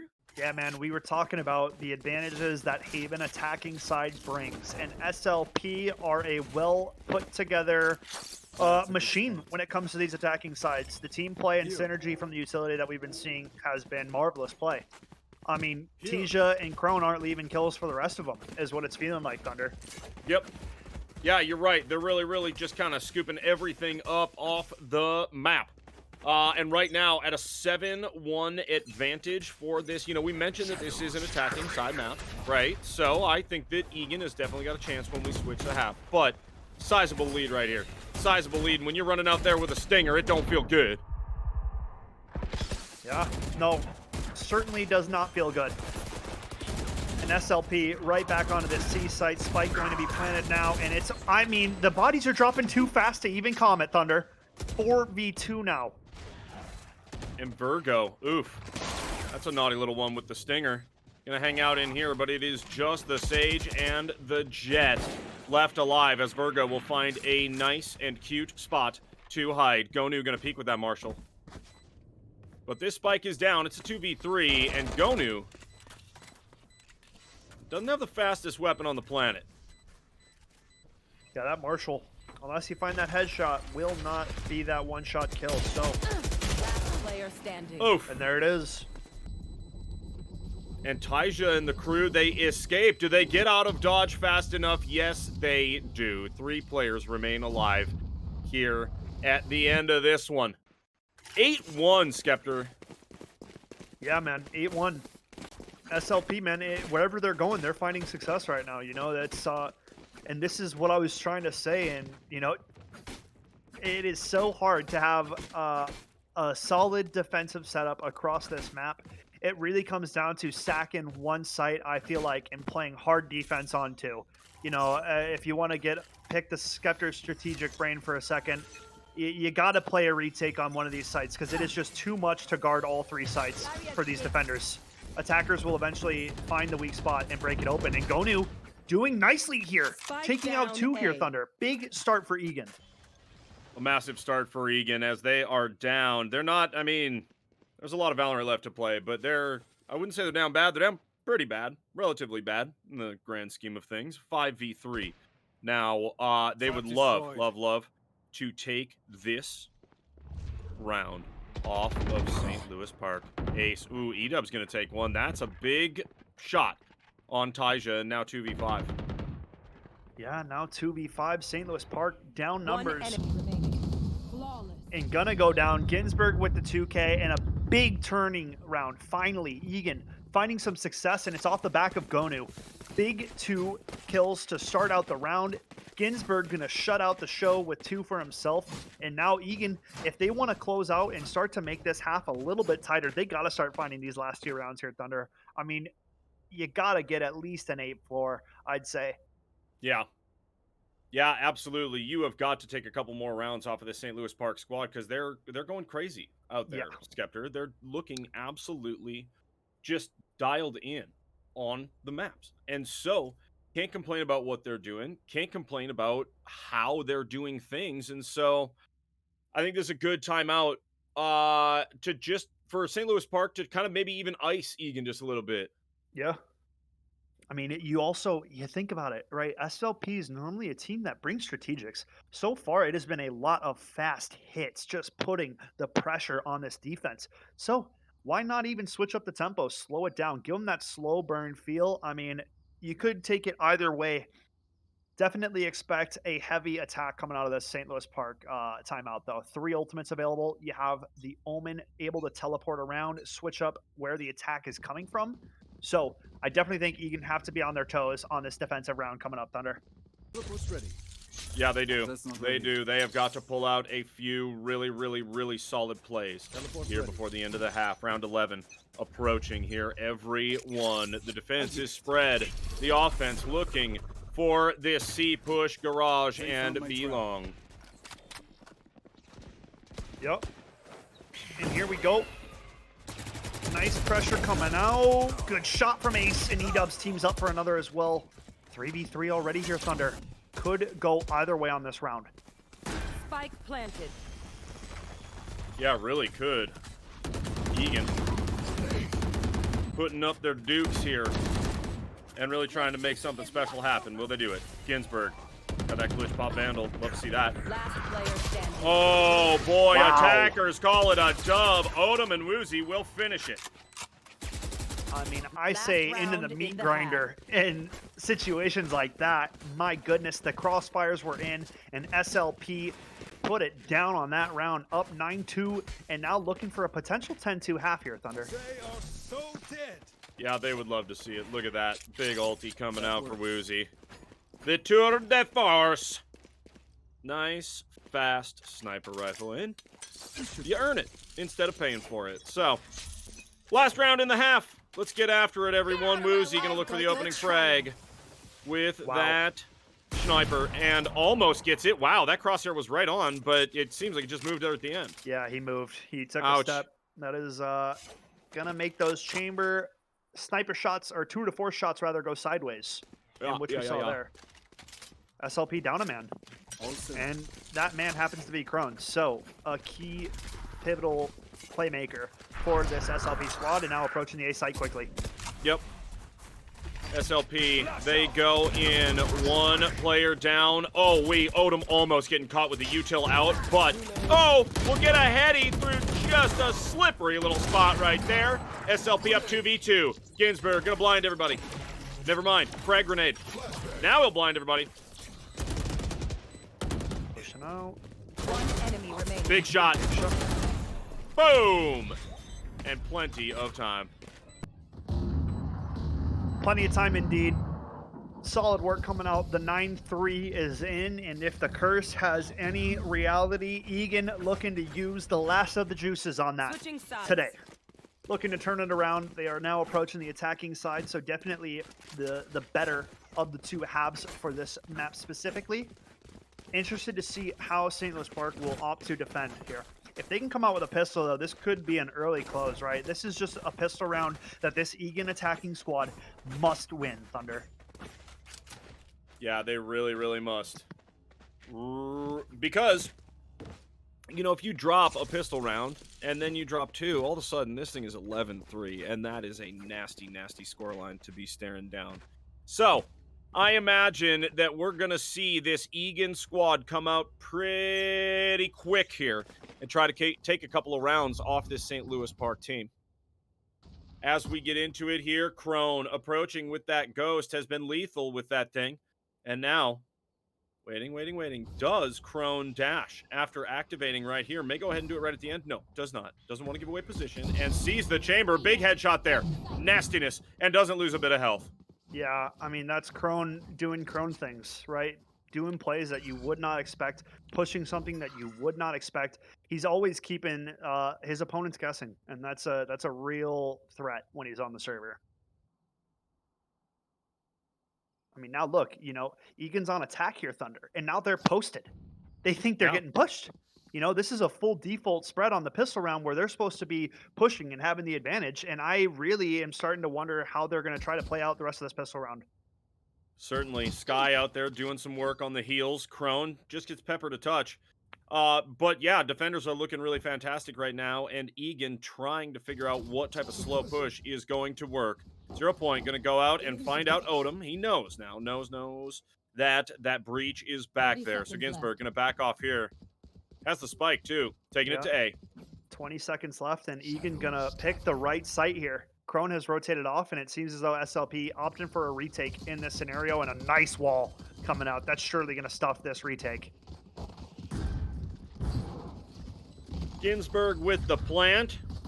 Gonu somehow stays out of that vault line. I don't know how that happens. Smoking off the entrance here. But will get taken out by Crone, who gets traded.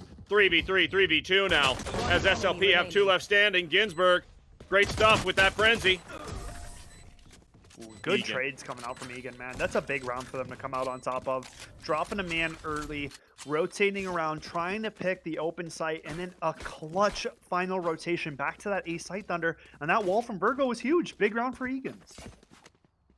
Yeah, it's massive as they try to get themselves back into this thing. And, you know, as we continue to mention, this map being an attacker-sided map, with some teams, the discrepancy is just a little bit more, right?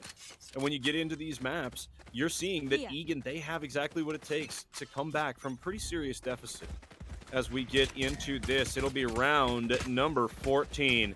Virgo and the Jet, it's Gonu blasting up there.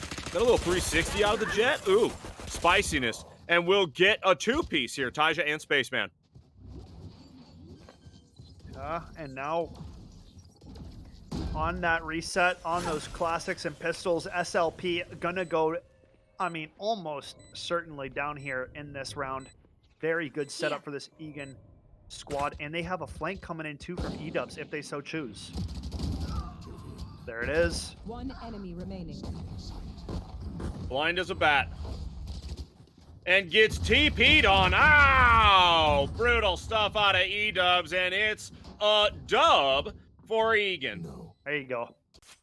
Yeah, Egan finding 2 huge rounds. I said they had to come out in the second half and show some early grit, some tenacity, and some resistance against this SLP barrage of a first half. But now we are seeing that rifle buy versus the bonus. So another key round. If even if Egan could just eliminate a few of these rifles on the SLP side, it could pay them so well moving forward for the remainder of this game. Yeah, right. My ultimate is Certainly not could. ready. Now the score within 4 here for Egan, who is your attacking squad. Gonu gonna dash up into the mix and try to find somebody out in garage. Not happening as of yet. Blasting through that smoke. Virgo and the team, they are finding nobody, but they are all in there. Boy. Here we go. In this garage spot. Odom Oh! goes aggro. Oh my goodness. Oh, breach! One enemy remaining.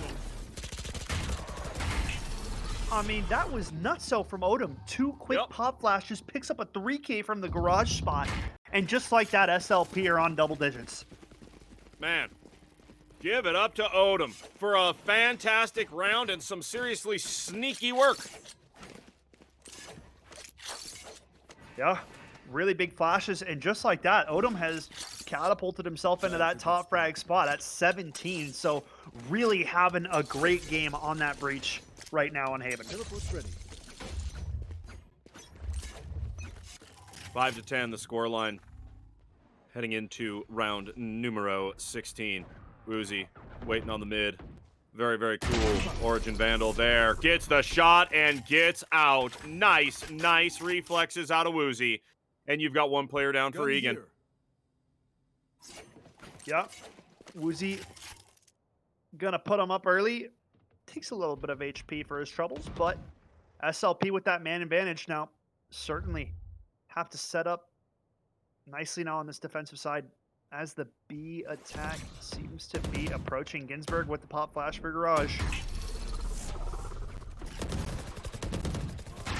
Woozy finds him out. Odom gonna take out Ace. There is Jet. Crone with a nice frag over on the A Last player entrance. standing. Drop a flash in there and Breachy, goodbye. Yeah, man, goodbye indeed, because SLP pushing things to 11 now, really trying to put a damper on this one and kind of stamp out the life that Egan's got left on this second half. 1 round away from match point, and now look at the funds over on that Egan attacking side, Thunder. They have no weaponry. Absolutely none. Not a dang thing. They'll save to try to keep themselves in it after this round. Teleport's ready. St. Louis Park. A lot of util, a lot of weaponry, a lot of shields.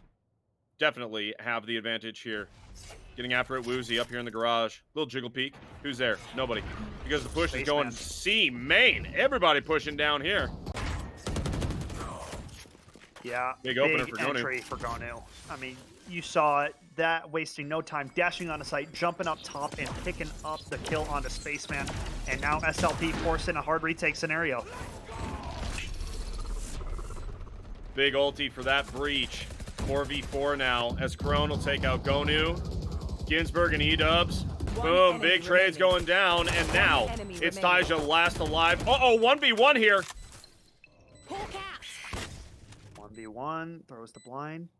Knows that Chamber is in this long position though, and Taija Oh! can't find it.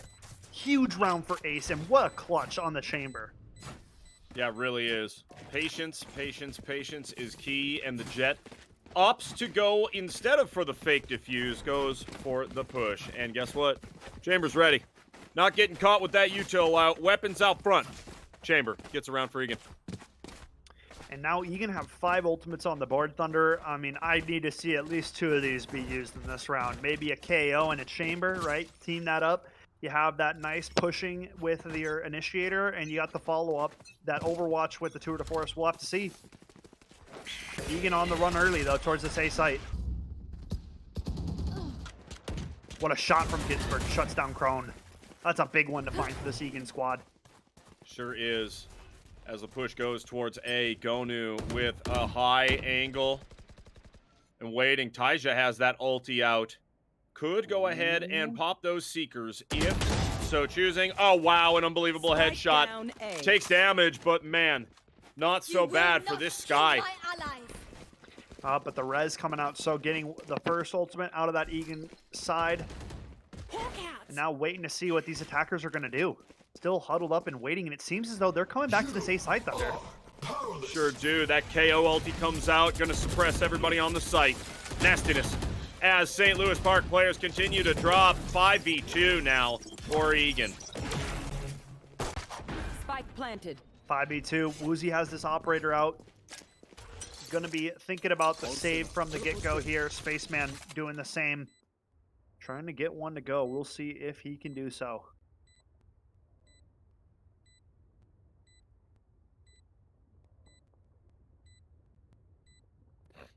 Patience is the name when it comes to this sniping thing. So, interested to see if these Egan players are going to try to push through and hunt these remaining defenders down or what, but I don't think so. You know, just going to keep their weaponry, be fine with what they have, and take a round. Just like that, we're looking at 7-11, and I mean, they're only down 4 rounds at this point now, Thunder. So, pretty solid work coming out of this Egan squad so far in the second half. Yeah, they're looking great, and they have figured out at least some semblance of rhythm. Woozy now with that big gun, that operator may go ahead and spell disaster for this Egan squad.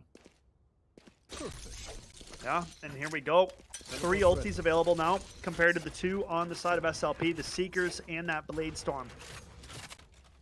So, gonna need a little bit more of a step up from an individual on the Egan squad. It could be anybody at this point, but right now, just a little bit of a difference in the fragging, I'd say, overall. Yes, indeed. As the Another push C goes towards C, Spaceman is there, and they're alone. Gets out of the way, far, far out of the way, as this site is going to be free for Egan, and they will get this plant. Boom, planting it right out in the open, and then chasing down C main. Who's waiting there? Oh, it's Crone who goes down. Yeah, Crone swinging early there. Rest of the retakers not ready for him.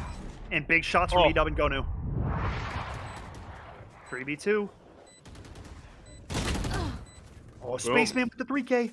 Yep, it's a 2v2 now, and Woozy might go ahead and do some serious nastiness with this operator. Who's gonna go for that diffuse? They hear it. The flash comes through. Oh boy.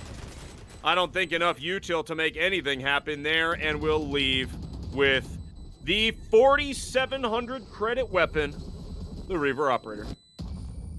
Chamber trying to get out, and he does. So Egan going to be able to bring 2 weapons over successfully. And SLP a little bit disorganized on that retake. Crone takes that peek early, and, you know, just a second and a half of a wait, right? You wait for your boys to make that initial peek, and then you bring the dagger through the flank.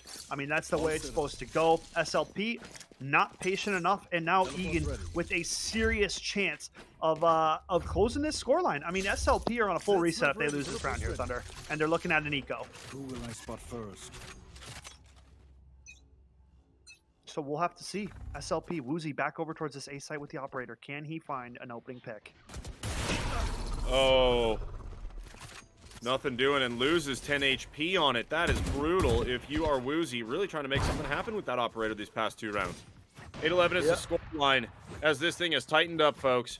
Right back to C, Attacking though. Jet makes it clear onto the C site and takes out Spaceman. Crone gonna go down 2, and now a 3v5. Spike planted. And here we have back on a retake scenario, but one of your players using this op, and I mean, this just doesn't even feel doable for the SLP retake at this point. 3v5, and trying to just keep guns up is the play here. Yep.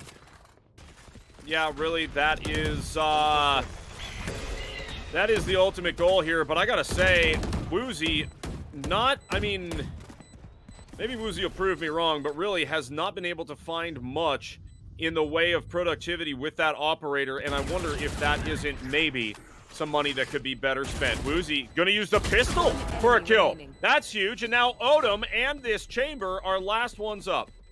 Yeah, that's but not enough way. time. That's not a bad way for the round to end, though, Thunder, right? Like, that was a 3v5. SLP managed to take out 4 of the players and keep 2 alive. So a really solid way to put an end to the round. I mean, financially, let's get a look at the scoreboard here just to see what money's looking like, because I know SLP is struggling a little bit. But keeping keeping those weapons alive, I mean, gives them the ability to make some drops happen. And now look, they still have a full buy going into this round, Thunder.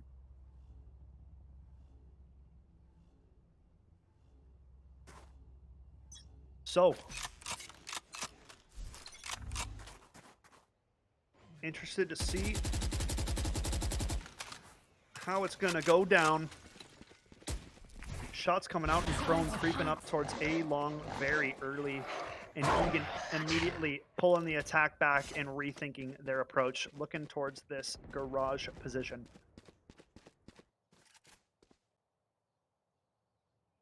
Two ultimates available for Egan, being the Tour de Force plus the Blade Storm. So really have You want to some play? heavy Let's weaponry play. if they so choose to use it. But walking into Woozy's operator on C, and he has to come through on this round. If Woozy does not find an opening pick with this operator, I mean, put it to somebody else. And he does. Yep, finally does get that productivity. And that was a much-needed frag for SLP, because look at the attack now. Doubling back, and look who's waiting. They're walking right back into him. Crone takes one. How many more can you give? Gonna go down. 3v4 now, Thunder.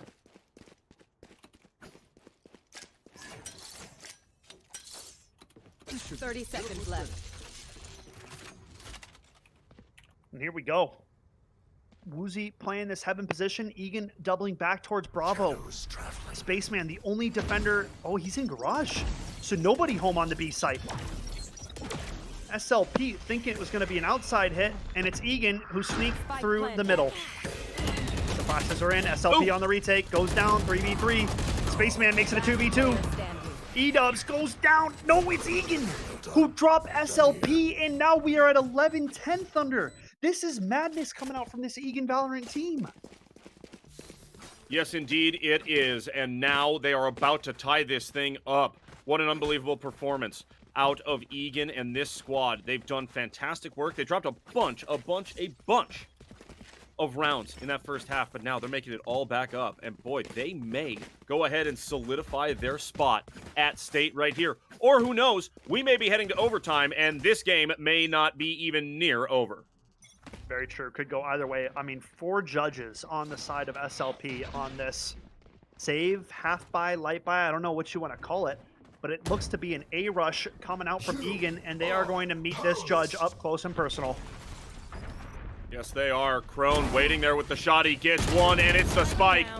Oh, but traded out. Ace will take 2, and now only 2 players up for SLP. A beautiful, beautiful start to this round for Egan. Yeah, Egan making the right moves here. Woozy jumping out of the heavens, going to find one. Odom makes one happen as well. So SLP doing a decent amount of economy damage. But, I mean, you're tied at 11 now. There is no more room for error. I mean, you know what I mean? Like, winner of this next round is on to match point here, Thunder. Yes.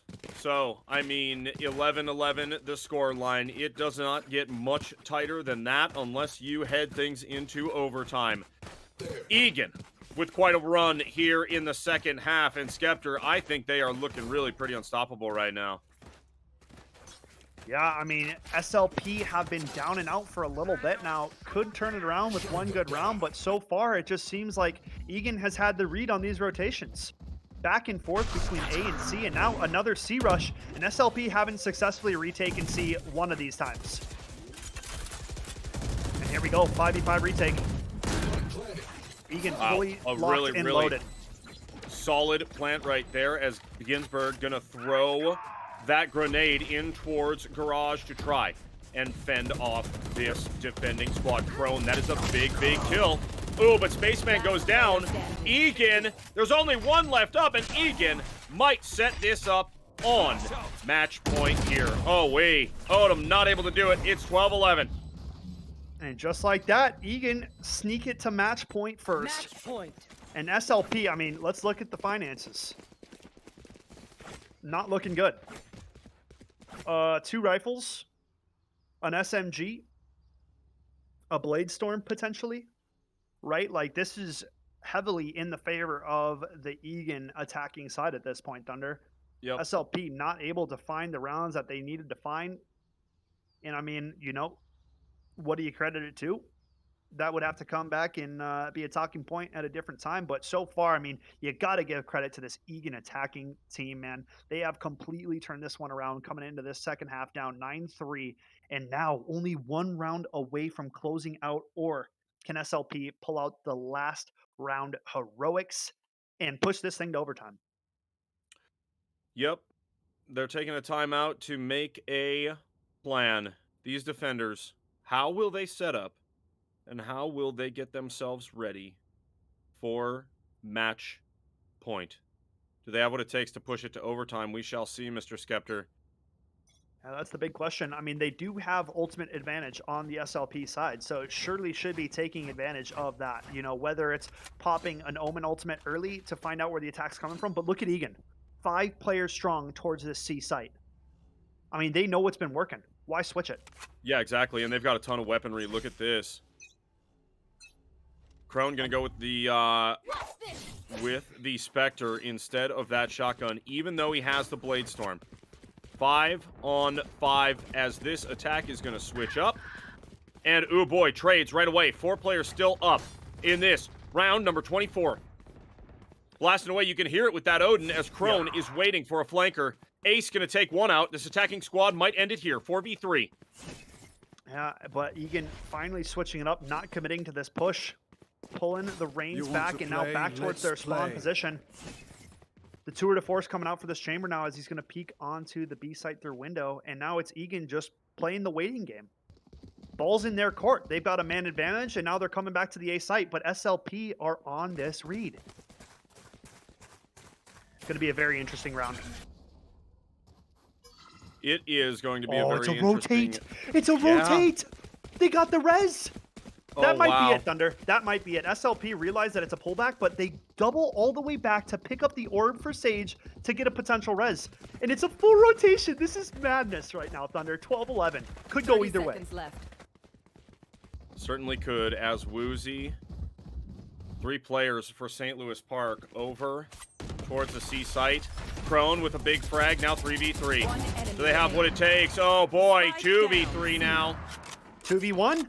SLP come out huge in this round. Ace with it all to do. 10 seconds time, chip it away, and it's SLP pushing it to OT. Man, if that doesn't have you sweating, I don't know what will. Sides. Wow, what a round, man. That was just OT nuts. it is, as this game will continue. 12-12. Wow, St. Louis Park, they find a way to get back into it. And now, it's OT, baby. OT indeed. I mean, wow. I'm still mind blown after that last round. The rotations aplenty. Both teams mirroring each other to a T. And I mean, to come out in a 3v4 scenario like that, plus the res, huge on the SLP squad to stand tall at the end here. Not going out just yet. I mean, I wouldn't want to have it either way, right? We knew that this was going to be a tight matchup coming into it, Thunder, and both these teams have delivered. They most certainly have as we enter OT, which means each player set up with 5,000 credits at the beginning of each round. 1 on attack, 1 on defense, and this attack is coming strong. Oh boy, going through on the wall bang. It's Virgo taking out Crone. That is a massive, massive kill. Now E-Dub's taking out Odom. It's 4v3 at St. Louis Park, trying to get this plant as the spike will rotate. An interesting setup for these attackers right now. 3 players and not one of them supporting a follow-up right now. Woozy going to get taken out from Gonu. Nice shot from Tija. Spaceman smoking out heaven and approaching this A site. Tija on B here, and now Spaceman rotating back again. So SLP given a few different looks here.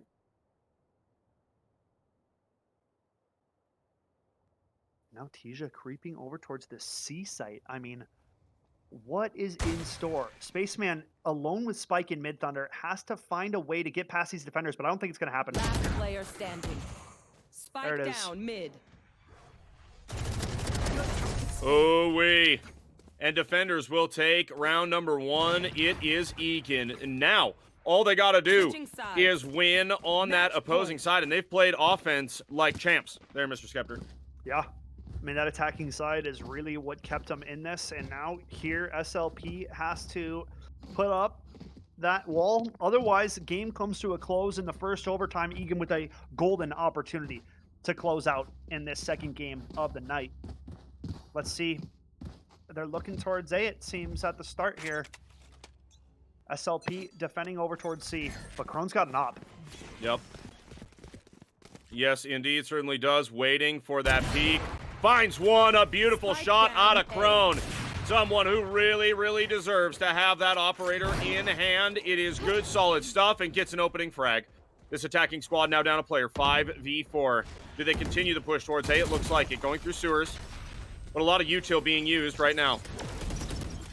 Yeah, and they are hard committed to this A site. They have to at this point. Spaceman on a late flank, and SLP setting up for the retake. 5v4. A must-win retake round, though, for SLP, if they want to stay alive, Thunder. Yeah, it certainly is. Krone gonna get one. Odom gonna get another one. And now 2v4. Bam. Krone. They get out, they get the defuse, and we're going to double OT. Yeah, man. And that's you know, not going to say it's what a real operator looks like, but I mean, in the hands of a master class shooter like Krone, I mean, that op, Switching sides. they were not expecting that on the Overtime. Egan side. They think they have it quick and easy on that A site as they had trained them to defend that C heavily, but that operator, big brain switch up from Krone. You know, rifle all game, throws off the attackers on that one round, and now double OT, SLP with a chance on this attacking side to go up one. Yep. Certainly does have the opportunity here. They have got to perform better than they did in that previous overtime. It's going to be on them to get some opening kills and really get things happening. Pings going out, everybody moving, converging on this B site. Virgo there with the Odin. Loves that thing. Yeah, I mean, Virgo with this Odin has been a complete menace. SLP approaching the B site and wasting no time here, Thunder. Not wasting any whatsoever, Mr. Skeptor. Is that a wallbang? Sure is. Ginsburg with a beautiful, beautiful shot to give. That is Egan the advantage here. Trying for this retake. We got another blind going out. It does not tag anyone, and so now, Ace, everyone gonna play around that wall. 3v4. As Ginsburg going for the defuse, but will fake it. Ace gonna go for it, gets taken out by Krone. This is a beautiful effort out of St. Louis Park, playing off of this smoke.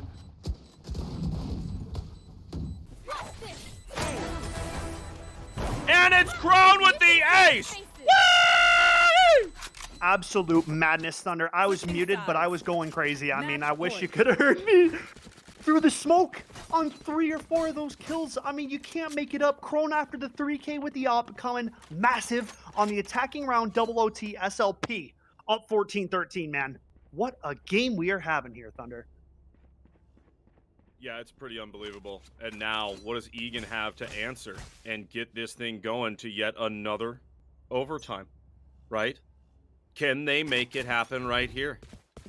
Or does SLP have the D to make it happen? It's on the defense that they got to make this work. Gonu and SLP. Gonu and Egan, rather. Playing slow. That's a big kill for Ace. Yeah, Ace finding one early. And now these attackers rotating over towards the C site and wasting no time. SLP realizing what's going down. These C hits have been so volatile for this Egan attack, and they are right back to it. And now it's good luck to SLP. But I think we're heading to triple OT, honestly. I know it's early to say that, Thunder, but I mean, Egan's been so good on these C takes. You want to Spike play? planted. Let's play.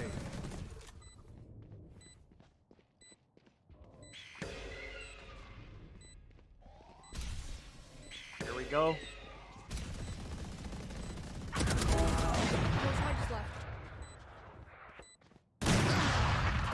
Krone with 2. Egan up by a player. Now Krone gonna go for this defuse. Will he ninja? He's on track for it. Has half, but now looking for kills. Oh, gets taken out by Ace. And SLP, they are not gonna find time to get this defuse. It is halved. Why did I sign up for this? Ginsburg on the peak, goes for the flashbang, and he finds it. I don't know Boom. if that was a second and a half on that. Very close attempt. but it's triple Switching OT, switching Thunder. sides. We have Overtime. seen wins on defense. We have seen wins on offense. And now as we enter round number 29 in this matchup, it's tied at 14 apiece, everyone.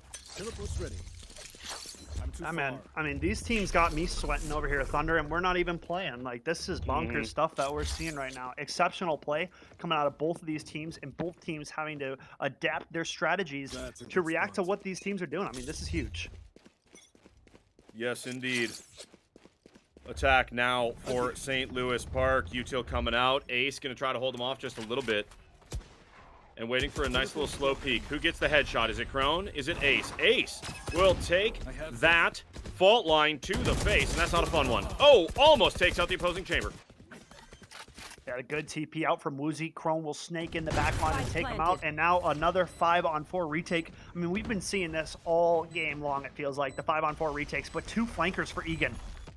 Setting themselves up for success. Both coming through that long flank, though. E-dubs. Ooh. A nice wall to drop in there. Odom One gonna enemy get one. But it's And Virgo. it's- yeah. What a round. It's Egan. Yeah, coming big through. dub.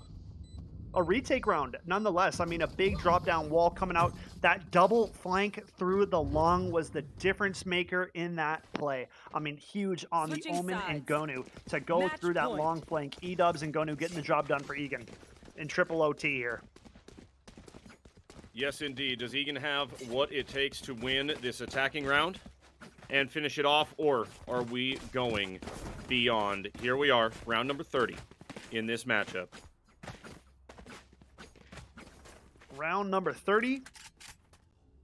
Getting it going, and it's back to the defensive side for Team SLP.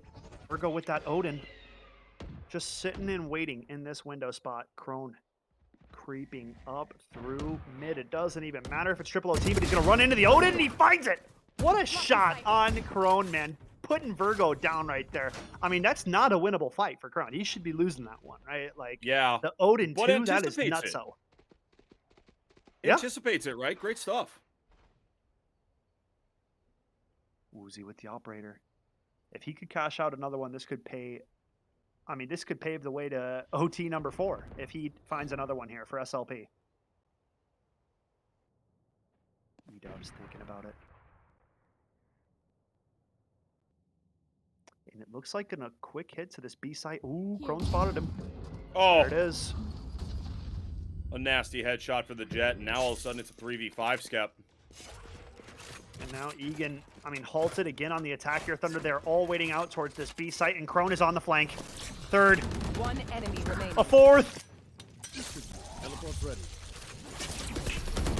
30 seconds left. SLP not hot on the trades at all right there. A nice pop flash from Ginsburg. But I mean, an ace to a 4K from Switching Crone, sides. keeping his team in the Overtime. game. What more must one man do, you might ask here, Thunder? We're going know. into quadruple overtime, and we're at I round know. number 31. Yep. Crone nearly on a 40K day here at this point as we enter round number 31. Unbelievable stuff. This overtime just continues. Unreal, man. Yeah, man, we could be here for a while. We were scheduled to have 4 games on the day, folks, but we'll see you guys at round 60, and we'll start to talk about potential shortcomings of the evening here. Yep. As right back to the attack, though, quick from SLP, trying to breach onto B.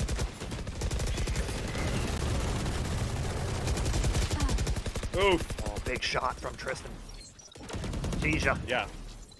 Probably just seeing that one out. Ace now at 3 HP, 5-4 as St. Louis Park tries to take another round off of Egan. Big game here between these two teams. I have Yeah. a feeling State's going to be a pretty long couple of days there, Mr. Skepter. Yeah. Man, this isn't even the real deal yet. This is the tournament to get into the tournament, Thunder. That is know. how nutty the competition level has risen to at MNVL. I mean, this Valorant League has delivered for the 2 seasons it has been here, and we cannot wait for what more is to come as Crone continuing to put down a tear on this Jet. Yep. Playing absolutely lights out. We'll get the plant. And now blasting away for the squad. Goes down E-dubs with a nice 2-piece. This could be it for Egan. They have flexed into the site, and they're looking really solid. Strike. Last player Ginsburg. standing. Now a 2v1. Ginsburg, all that remains. Tisha, no HP to his name. Ginsburg thinking about a swing. Has support from the window spot. Oh, in the reposition. This could do it. Running out of time now as Taija goes for the blind, sees the robot, but not able to do anything with it. Last player standing. And boom, Ginsburg gonna go down. Huge. SLP on top.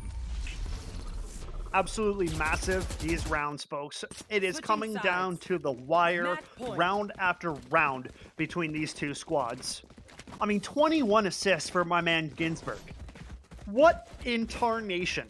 25, 22, and 21. Putting in work over there. Absolutely putting in work. 100% putting in work. And now SLP on top. They just have to have a really solid defensive round, and they will win this thing. Back to the C hit, though. This is where Egan has been flawless, man. They have not been touched in these C hits. And Spaceman's got to know what's up. Yeah, they've been super calculated. Getting onto site quickly, doing damage, making things happen. Really solid stuff. SLP, that Omen, taking some damage out there. Getting healed up by the sky, though. Nice stuff. Odom looking for a kill here. 5 players still up on each team.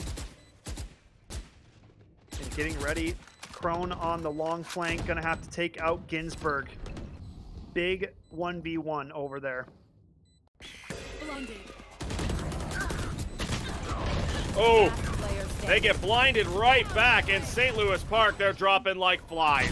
Woozy, the fifth last overtime. one up, will get blasted by Gonu, who has a 4-piece on the round. And we continue. Overtime Switching sides. number 5, folks. Overtime. So, man, I feel like this becomes the game of chicken at some point. Egan continuing to show that we are not afraid to rush C card, right? And I think what gets Egan across the finish line is they got to come out on top on an attacking round and then, or on the defensive round, and then to switch it up, they just don't go for the hard C hit, right? They catch the defenders by surprise, but we'll have to wait and see, man. I mean, this one really could go either way. SLP back on the attack here. OT number 5. Here. Approaching Crone in early the here, squad. Thunder. Pushing here over towards A. Who gets the opener? Crone moving in quickly. Does not find anybody through that smoke. Ace going to take out Spaceman. And now 4v5. Woozy on the plant. Crone gets one through the smoke. That's big stuff. They got a ton of players up in heaven, and the smoke will go upside. Yeah, good smoke up top. Crone playing below, tucked underneath with his man Odom. And now a 4v4 here, Thunder. On the retake. Egan have done so good earlier on in the game on these retakes. The double drop, but Crone and Odom team up for 2. Just like that, it's 3v2. 2v2. Ooh, 2v2 now. This is a nice push from Ginsburg. Will get taken out by Crone. 2 players left up for St. Louis Park. Does Omen have what it takes? Full bar of health. Gonna run out of time. Oh, Boom, blasted baby. by Crone. I mean, it is just too much sauce coming off of this Switching jet sides. on SLP. Match point. 4K, 3K, 4K, or Ace 4K, 4K on these attacking rounds so far, Thunder. Like, what else needs to be said? I mean, it is just bonkers stuff. 13 kills in the past 3 attacking rounds for himself. So really red hot right now to the touch. Woofda. Absolutely. St. Louis Park 17, Egan 16. Egan, they are looking to even it up again. They've done it so many times now. Crone on the mid creep. We've seen it many times. Going up that window, looking for the Sage. Yeah. And Crone on this major flank. They know what is approaching, and SLP waiting with the defense for this round. Egan's played this card too many times, and SLP go for the defensive stack on the C site. Sure do. Taija gets one, but they're traded out. Egan with 3 players up. Woozy looking for that operator. Goes down to Ginsburg. Enemy remaining. Crone. Spike Oh, down, it's a C. 1v1. Does Crone have what it takes to finish this thing off? The robot is leaping, and Yep. in absolutely fast fashion. He is running over towards that A site. Will easily get the plant. As Yeah. Jet, here's Crone, gonna just go real slow like and try to find out where Ginsburg is at. This is going to be tough for Crone on the retake. It's 1v1, no information. He's going to have to find this KO. So this would be a full 1v3 if Crone could pull this one off here, Thunder. Yeah, certainly. But Ginsburg. Certainly. Ginsburg with the time does not know positioning. Crone actually might get a sneaky little move up here. Look at this. Oh, it gets him! That's it! It is over, and SLP are going to call it a dub. Call it a dub indeed, and off of the big man himself, Crone with a 1v3 clutch to shut out the show. Egan, thanks for coming out. It was a blast of a game. It takes 5 overtimes, but it is SLP coming out with the 18-16 victory. My goodness, Thunder. That was nonsense. It was. It was nonsense. You had both teams duking it out back and forth. Large deficits for both teams. Or one large deficit, and then Egan comes back, and then it's just all mayhem, right? It's just all mayhem on the maps. We are in a massive rush here, folks. So we're gonna go to a break, and when we come back, we'll be into our game number 3 of the night. See you soon.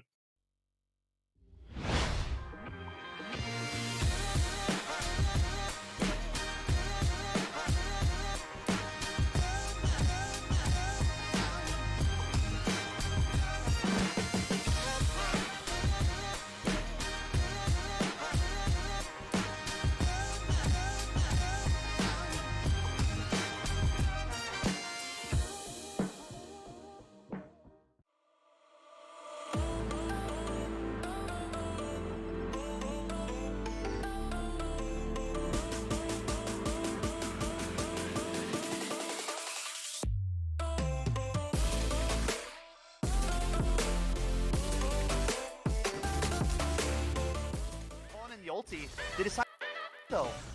Apple Valley doesn't know Riptop by the Aria on one. And now Rosemount. 3 extras left. Aria peeks back. Nice jump up top. Out the foot on the stage, but I don't that peeks out. Gets dropped by Reyna. And the nice blind up is away. so Finds close. another. Now He gets it. Ow! Reyna's starting to fall back now. Waiting for the B side. That's Will. They can. Do you have an idea that they are there? Dinks, but Reyna right above. Brimstone.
Hello, everyone, and welcome back to the Minnesota Varsity League Divisional Playoffs. My name is Thunder McFadden. I am joined by Mr. Skeptor. And Skeptor, that was quite a game number 2 on the night.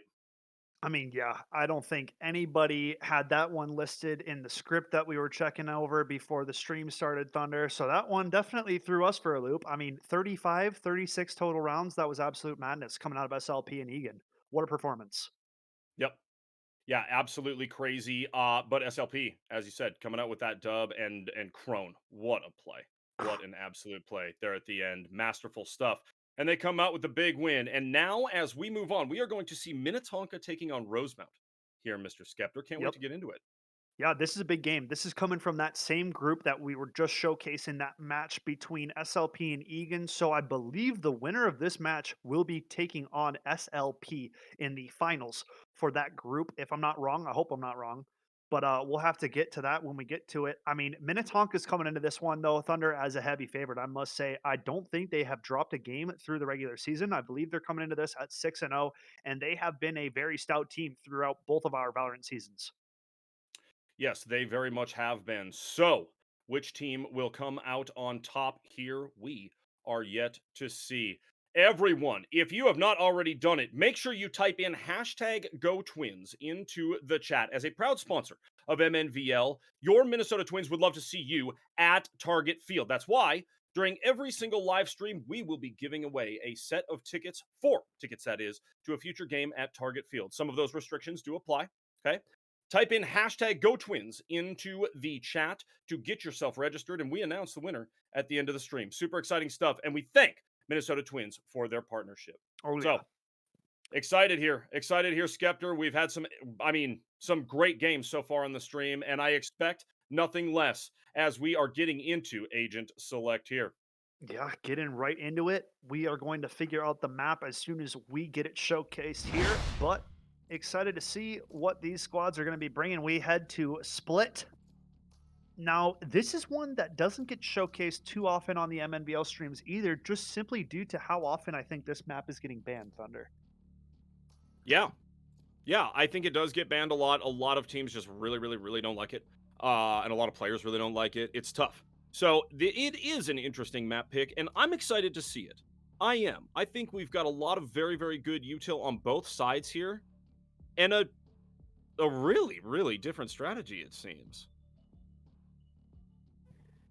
Yeah, quite the different looks that we're seeing here. You know, we got the Sage coming out for both teams, so that's the constant.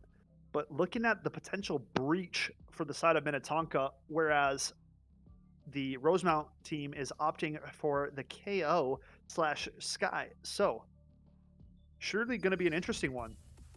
No chamber for the side of Rosemount. A chamber for the side of Minnetonka. Phantom X on the Rays. So quite different team compositions overall here, though, Thunder. Yeah, it really is. Really is very different between these two teams. It's not too often, you know, you usually see almost mirrored down the line, you know, these teams following to a T what some of these pro teams play. Rays being such a good duelist on Split. There's so many little nooks and crannies where her utility comes in key and clutch time and time again, folks. As we arrive at Split, the train station, you got your departures right there. A couple of teams trying to check their tickets to the MOA so they can, you know, make it to state. I mean, that's really what we're looking at here, right? That's what that final game or last game was. SLP stamping their ticket to state. And now Minnetonka trying to do the same along with Rosemount. This is going to be a competitive matchup, but I know for a fact that Minnetonka is hungry to make it to that state tournament, Thunder. Yes, they are. Grenade! It's a fast rush up through this B heaven here, and it's through to CT. My goodness! What a push from these attackers. They're going through the spawn to the A site, and now Chamber left here alone to defend.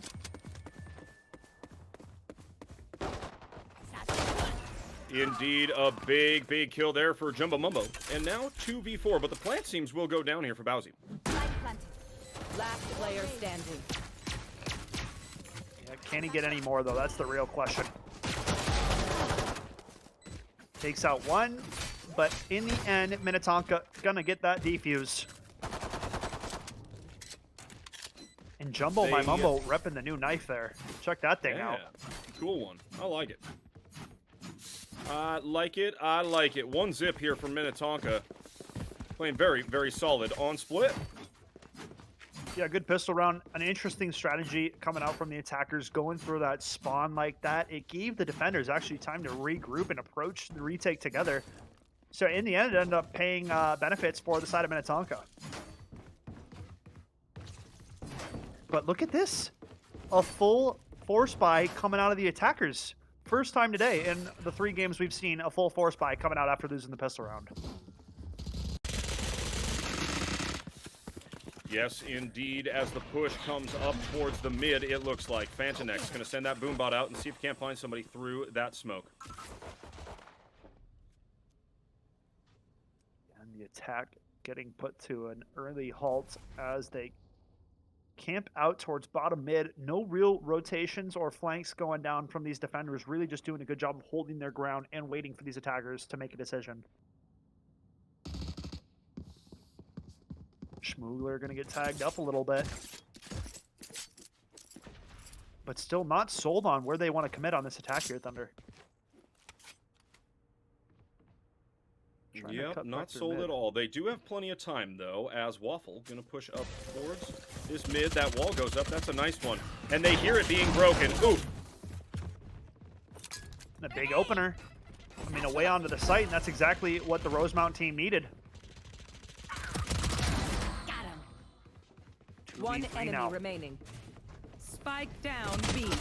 30 seconds left. And it's good work coming out of Team Minnetonka. Fantanex going to put a close to that round 2-0 lead. And I hate to say it, but that was a force buy coming out from Rosemount. So going to be on a full reset here going into the eco. And Minnetonka going to get to build an economy for free is what it's going to seem to be. Certainly do. Plenty of money to work with. 2 rounds in. And we don't see that typical big AR buy from your attackers, so a little bit of an interesting round number 3. You, hermanita. As we get back into it, an early attack coming out towards the A site and rushing up this ramp position. Good kill for Waffle. And Bowsy adds to it, Thunder. Rosemount getting off to a great start here, and this is on the eco round. So, finding some success with not the best weaponry.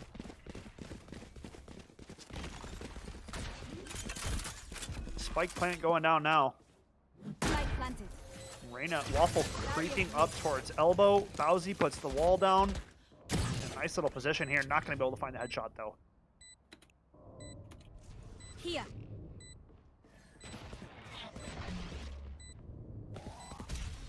Here. Last player standing. One dead. Nice shots for Jumbo My Mumbo. Bowsy going to take another one out now in the 1 versus 2. Picks up the Phantom. Only 10 bullets in the magazine. Has to peek out enemy quickly. remaining. The spike is being diffused, and it's going to go the way of Schmoogler.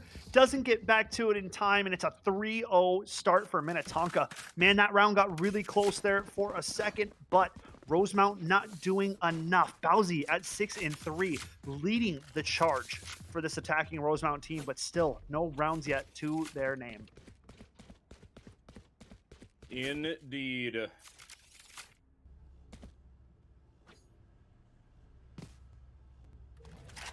Indeed. Playing lights out. 3-0 the scoreline. Minnetonka really doing it out here against Rosemount as they look to push through this divisional playoff tournament. And here we go. Back into this garage position. Schmoogler location is known. How many can he get from this position here, Thunder? Just one.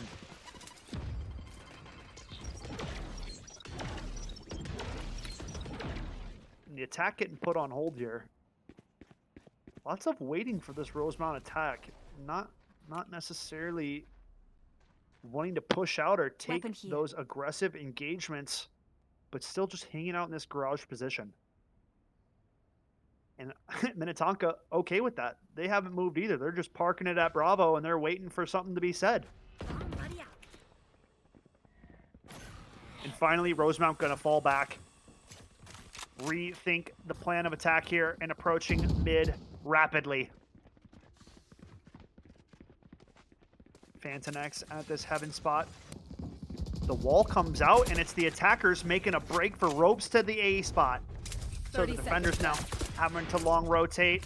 Gonna get slowed up, and that's gonna buy some time for these defenders. Spike Chamber, down Multi makes it 2. A. One What Multi. more player do you standing. have? And Multi makes it a 3K. Bowsy left in the 1v3 Thunder, and there's just no time. Minnetonka up 4-0 here. 10 seconds left.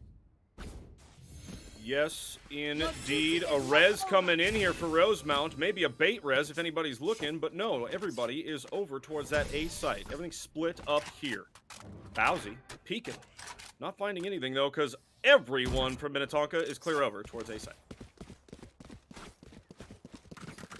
A big round for Multi, the lone defender at that A site, putting a complete stop to that push coming out of Rosemount.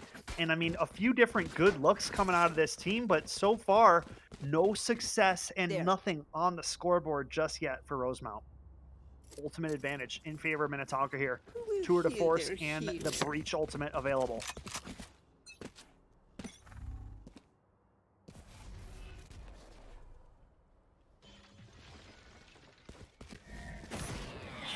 As here we go. Sexy as Waffle and the rest of this Rosemount squad looking for a push on the A site. Not seeing anyone so far, but this is going very, very slowly thus far. Rosemount have been taking their time on these attacks, really just waiting. But the thing is like they're not getting information anywhere else on the map. So you're really limiting yourselves to what you're able to accomplish, but it's a full send onto the A site. Big blind there for Jumbo Mumbo. Gonna TP up topside. Does get behind that wall. Nice little move there as the spike will move onto the A site, and Bowsy gonna get this plant. Plant goes down, and just like that, a 4v4, but Schmoogler has this Breach Ultimate available for a retake, and I think he's about to pop it, Thunder.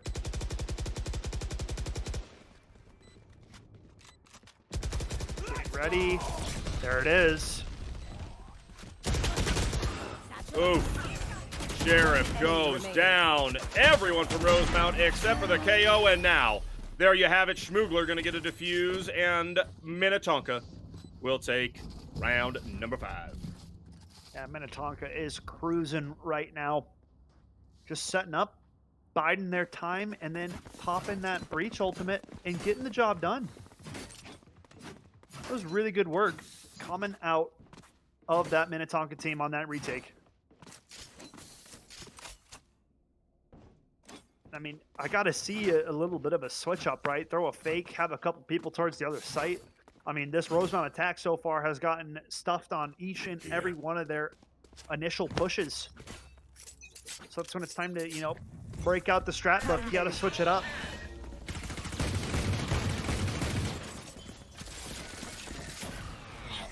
Smoke coming mid. The wall going to shut down this push. And just like that, Rosemount now sitting ducks.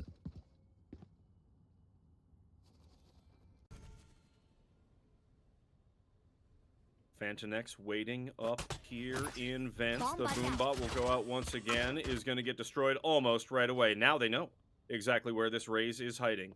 Will they continue this push on the mid? We are yet to see. I mean, these slow plays from Rosemount. Just waiting. Now they're in a time crunch, so you're at 50 seconds and you're still not moved onto a site yet. They got to make a decision quickly.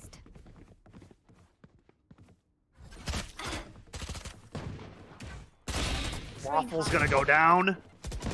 One enemy Phantom remaining. makes it a 2K, and Dylan notches up the 3K. A full house between the Rays and the Sage, and it is a 6-0 lead for the Minnetonka Skippers, getting off to a great start here. I mean, doing mad work on the defensive side. Rosemount failing to even breach onto these sites early, it seems. Yes, indeed. Minnetonka with this commanding lead. Now over Rosemount. They're going to have to try to figure something out. I know that Split is a very, very difficult and one-sided map, but Minnetonka is putting something together that may be extremely hard to get through in the second half. The hunt begins. And Rosemount approaching this B site very quickly. Spike plant initiated early, and that is good for the side of Rosemount. They needed something to get going, and now can they live up and defend this 5v5 retake, Thunder? Sky's out. Oh. Chelsea Fantonex with a beautiful headshot there. Go get him. Who's up next around the corner? Oh, Bowsy gonna push, but gets taken out by Jumbo. Woo-wee! Minnetonka playing this retake to perfection. And smooth. 3 players stay man. up. It's just good work coming out of Tonka. There's no other way to put it. They're reacting accordingly to every move that this Rosemount offense is showing them right now. Like, for real. Defuses, eliminations, whatever it may be, it is Minnetonka coming out with the green. Yes, they are. Minnetonka making a case for why they should definitely be moving on in this tournament as opposed to Rosemount. But as we said before, we still have time before we get into this second half.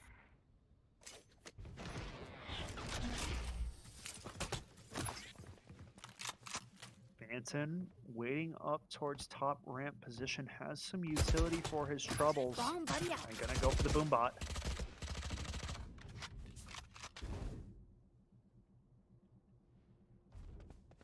Does he get cleared close? Waffle gonna go down. Big first frag, the raise. That nade's gonna send that Sage packing. Or not. How is he gonna come out with 2? But it's Yeah, still not a Tonka bad at the end of the day. Not bad at all to take out 2 players, but I do believe that Minnetonka at this point is set up with so much money that they probably do not care. Man, dude, Bowsy is the only player on this Rosemount team finding openings. I mean, you know, like, needs some kind of assistance if Rosemount's going to get on the board here. Otherwise, this is just going to be a Minnetonka schlapping. You know, I hate to be blunt and honest about it, but Tonka, this team is undefeated for a reason. They have a very stacked roster across the board, and everybody carrying their weight on this Minnetonka team right now. Spike down. Schmoogler with a 2-piece, and it's a nice one. Grimmy still has that spike, but will the team back off? Rosemount. Oh, absolutely horrifying to lose those 2 players early in the round, and now what do? Somebody's on the flank, too. It's Fantonex. This is scary business. Yeah, Fantonex behind enemy lines, has the Sage with them, but they're just waiting. They're so patient. Minnetonka not in any rush to push forward and potentially give a pick over. Molotov going to clear Fantonex out. No. I mean, it's Rosemount just getting stuck in these awkward positions. Like, they're in no man's land right now, Thunder. There's no real ground being gained, and they are walled off in market. So, you know, good luck. Good luck indeed. The 3v5 ensues, and Rosemount, do they have anything 30 to go up seconds against left. Minnetonka? Sheriff will go ahead and throw down some smokes, get at least some cover, but boy, they are blasting through that Omen smoke. Oof. Catflyer going down to the hands of Jumbo, and now a 5v2. One enemy remaining. And the flank is in. And just like that, a flawless round going the way of Minnetonka. I mean, lights out from start to finish. You know, really dominant showing from Minnetonka so far on this one. Yes, it is. Great stuff out of this Minnetonka squad, as they have not lost a single round to Rosemount. And Rosemount just struggling so much on this offensive side. They have at least a few weapons now, but they just keep kind of tapping off the bottom side of that tank. You know, they cannot fill their pockets. Still in sight. Rosemount finally showing a little bit of a split look. 2 players towards the mid position and 3 players over here Spike dropped. near A. Bowsy hanging out and waiting, playing the patient game. Rosemount have to find some kind of rounds here, Thunder. Otherwise, I just can't even say that it's going to be a long second half that we're going to be going into. Yeah, I mean, who knows? Who knows? Rosemount might have something just, you know, really, really dialed in for this defensive side. But boy, Minnetonka does seem to be really, really moving and steamrolling here. Sheriff with a big one. Now 4v4 them. Oof. Big pickup from Multi. Can he find any more repositions? 40 seconds on the clock. They have Sky Seekers if they so choose to use them, but Rosemount desperately needs some rounds here. Coming to the close of this first half. 30 seconds left. They're coming right back into the two-stack, Thunder. This is looking very grim for the side of Rosemount. Last player standing. Spike down A. Oof, oof, oof. Catflyer goes down, and there it is. 10-zip.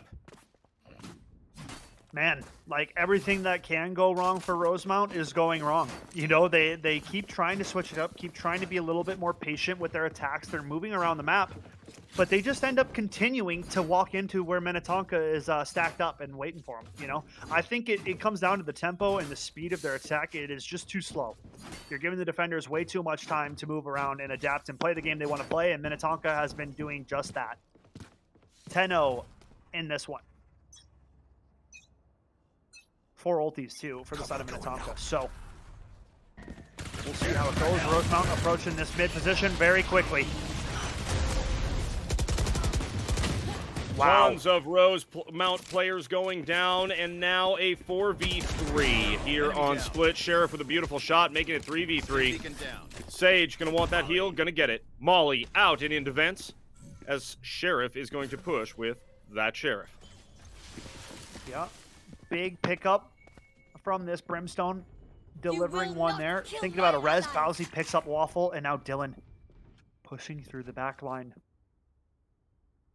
Good overstep, he finds one. Big pickup.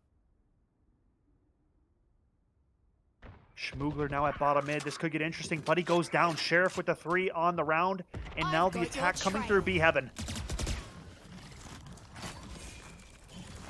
Dylan's on the run, Chambers on the flank.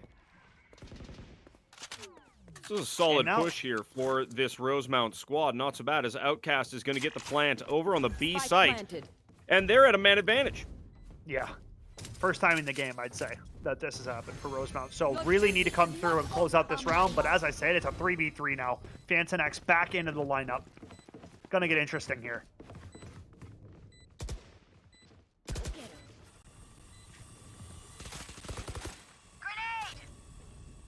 Fantonex with a 3-piece on the round. It is now 3v2 here. Minnetonka Last player standing. up 10-zip. And Sheriff is the last one up. Can he? Oh! No, no, no. And the defuse comes in. It is 11-0. Man. Yeah. Match point on the cards here if Minnetonka win this last round. Putting up the perfect 12-0. We haven't seen it in a bit, but it has happened before on an MNVL Friday night Spike stream. We've seen the 12-0 perfect half. It's usually the elite of the elite. I believe Apple Valley is one of the teams that we've seen put up the 13-0. So no surprise in giving out that statistic, right, Thunder?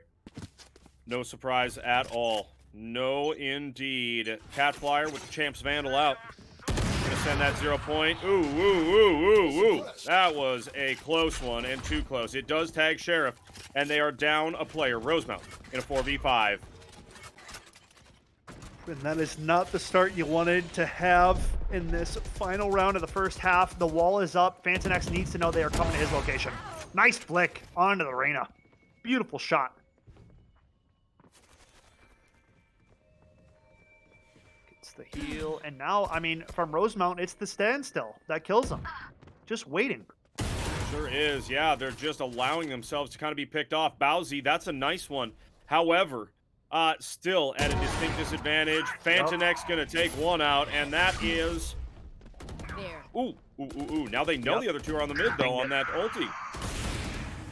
Phantom hits the KO through the wall on that one, finds the leg. Wow. Back out. Look at that movement. 2-2 now, Thunder. Powerless. 30 seconds left. Last player standing. Last player standing. Spike Uh-oh. though. Down mid. Multi with an opportunity to take us to match point. Does. Oh, ouch. And now, Multi has taken this Minnetonka squad within one of winning. One pistol round here. Yeah. Yeah, one pistol round, and that will be all she wrote coming into this one here, folks. 12-0 first half, perfect. Coming out of Minnetonka. Absolute domination that we have seen from start to finish. If they can close out with a pistol round, they will punch their ticket into the grand finals for these divisional playoffs against St. Louis Park in Group C, I believe. So that's what they are eyes set on the prize here, Thunder. Indeed. Match point 12-0. Minnetonka has played absolutely fantastically here on Split, and now one round away. Do they get it in this opening pistol round?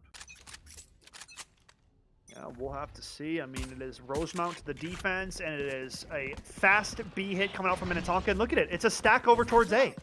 I mean, this could be it right here, Thunder. Sure could, but they lose a player right away. The trade comes out. Waffle up here with that ghost trying to make work.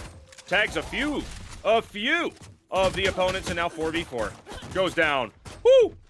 4v2. Spike planted. And just like that, man, I think Minnetonka's going to do it. Nice shot from Player Sheriff. standing. Oh, 3v1, and it's Minnetonka putting up a Attackers win. 13-0. I mean, to go from 35 to 36 rounds to 13 rounds is quite a stark difference, folks. Quite the difference. I mean, I don't know. What do you got, Thunder? I mean, listen, it was a very one-sided game. That's the only way to put it. Minnetonka, they came out, they played extremely well, and really put it down. Yeah. All on the maps today. Rosemount just did not have an answer, and I think part of it was also that map pick, just not being able to get that confidence and get that run going. And once you're in that kind of, I guess maybe quicksand, you want to call it, of Valorant and the way the economy works now, can be really tough. Yeah, man. No, I'm in agreement there, Thunder. You know, you're going to eco round after losing every other round into a team that is, you know, one of the stronger teams in the Valorant League. We can't state that enough. I mean, this Minnetonka team is the top of the heat. They are near, you know, top 3, top 4 teams in the league. You know, there's no other way to put it. We don't have that many teams that are rocking undefeated records. And I mean, there you have it, putting up a 13-0 over Rosemount in the divisional playoffs. Exceptional play coming out from Minnetonka, folks. We have to keep this show on the road. We have more Valorant to be played. We are going to head to a quick break, but when we return, folks, we will have a final round coming up for our divisional playoffs. Stay tuned. We'll be right back.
Ulti. They decide though. Apple Valley does no rip off by the Oreo on one. And now Rosemount. 3 Xers left. Arya peeks back. Nice jump up top. Out the foot on the stage, but I don't think that peeks out. Gets dropped by Reyna. And the nice blind jumping line. away Jump by goes another down, and he offensive. gets it.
Hello, everyone, and welcome back. Thank you for your patience. We are back with game number 4 of the night, and that is going to be our Group A championship game between two of the powerhouses here in MNVL Valorant. That would be Apple Valley versus Rogers, Mr. Skepter.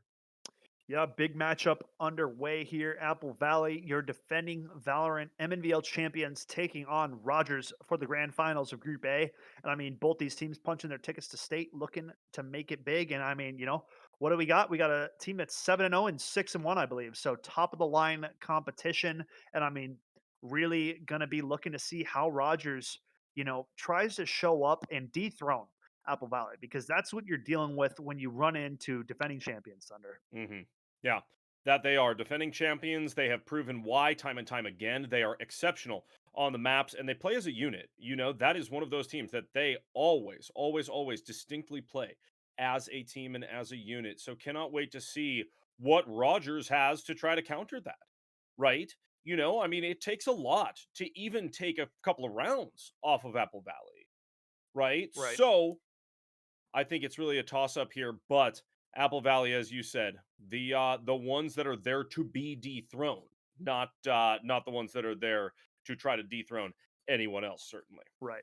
Yeah, they're coming into this. I mean, feeling good. This is Apple Valley team has been dominant. There's nothing else to say. They still have not dropped a series slash game in our Valorant, you know, season so far. So you could compare them to the likes of like an IG from what we saw in COD. You could compare them to a Los Tigres over on Minecraft. It's been pure domination from start to finish since they have joined this league. And Hmm. until we see otherwise, it's kind of Apple Valley that's running the show around here. Yep. Yeah, they really are. They have a ton of school support and support through their esports program. They're they just continue to perform. You know what I mean? And so now, as we approach the Group A finals in the divisional playoffs, very excited to see if they continue that run. Right? These are very determined players, and that's not to say anything negative against Rogers. Those are extremely, extremely talented and dedicated players as well. But Apple Valley have proven time and time again that their organization is just that much better. Their comms are just a touch better. Their rotations, flanks, just a little more precise, right? And that is how they run their show.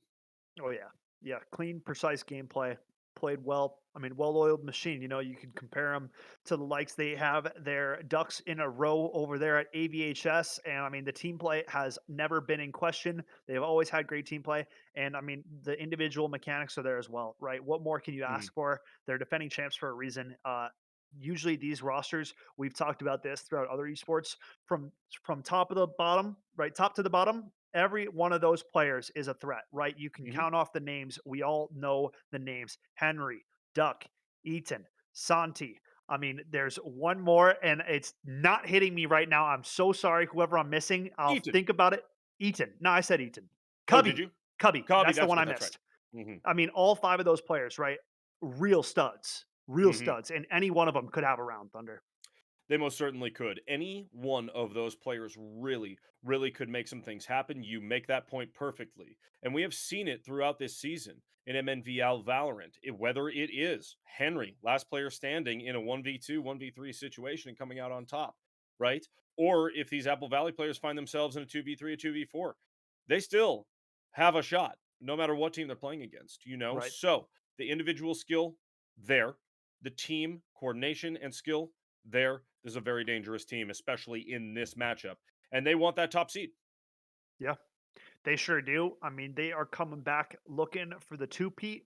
Whether or not it's going to be the exact same roster we saw last state finals, I know they have to make a couple unfortunate roster swaps due to graduation being on that same day. But you Hmm. said it, Thunder. They have quite the program over there at ABHS. They will have stand-in players that, you know what I mean? They're right underneath that level, right? So Hmm. just up to the level that ABHS brings, and when they play Valorant, they bring a high level of gameplay, Thunder. They most certainly do. Now, as we get into it, we will be on the map, and it is Agent Select. We're on Fracture yet again. Very excited about this one. Yeah, very excited. Getting into it, folks. Fracture being the map. I mean, we started, what was it? Game number 1 with Fracture, and we're coming to a close with Fracture. So, kind of interesting, given the fact that we haven't had Fracture on MNVL before today. And now we got it twice, so why not?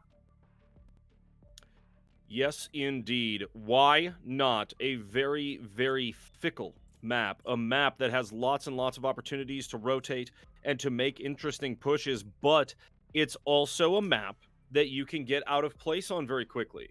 If you don't push together or if you're not pinching a site and you lose the spike, it is a long, long, long, long, long road from one side of the map to the other, right, Scout? Yeah. Yeah, rotations are not coming quick by any means on a map like Fracture. The defenders really have the inside track towards these sites. Literally, I mean, you can see the mini map in the middle there. A line down the middle of defenders being able to rotate in between these two sites. So, we'll have to see how Rogers starts out on this attack for our grand finals of Group A in these divisional playoffs, Thunder. Yes, indeed. I really, and here you have Apple Valley on the defense to start off. I think this is kind of a scary situation, Skeptor. They can do a ton of damage in this matchup right here.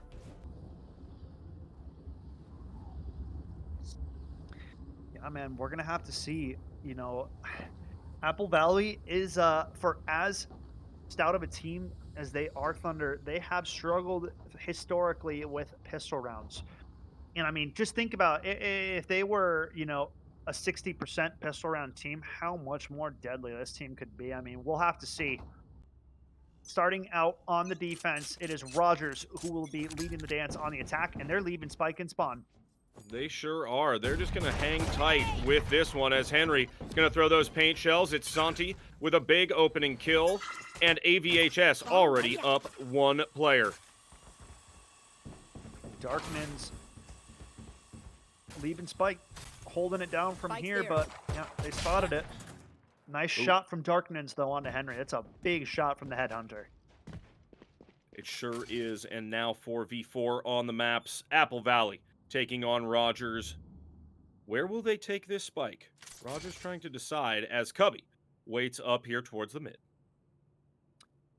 Got Cubby jiggling out towards drop. Gonna spot Kyoko here, potentially. Just saw him at the last second. So, has to have his head on a swivel. Knows the attack's coming towards this A site, Thunder.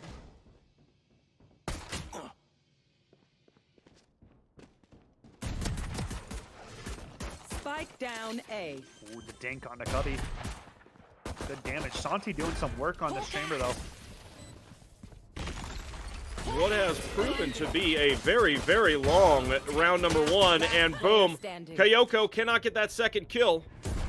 Darknins waiting. Ooh, that's a big heady. Oh, but goes down to Eaton, and the retake is successful. Santi will get the defuse.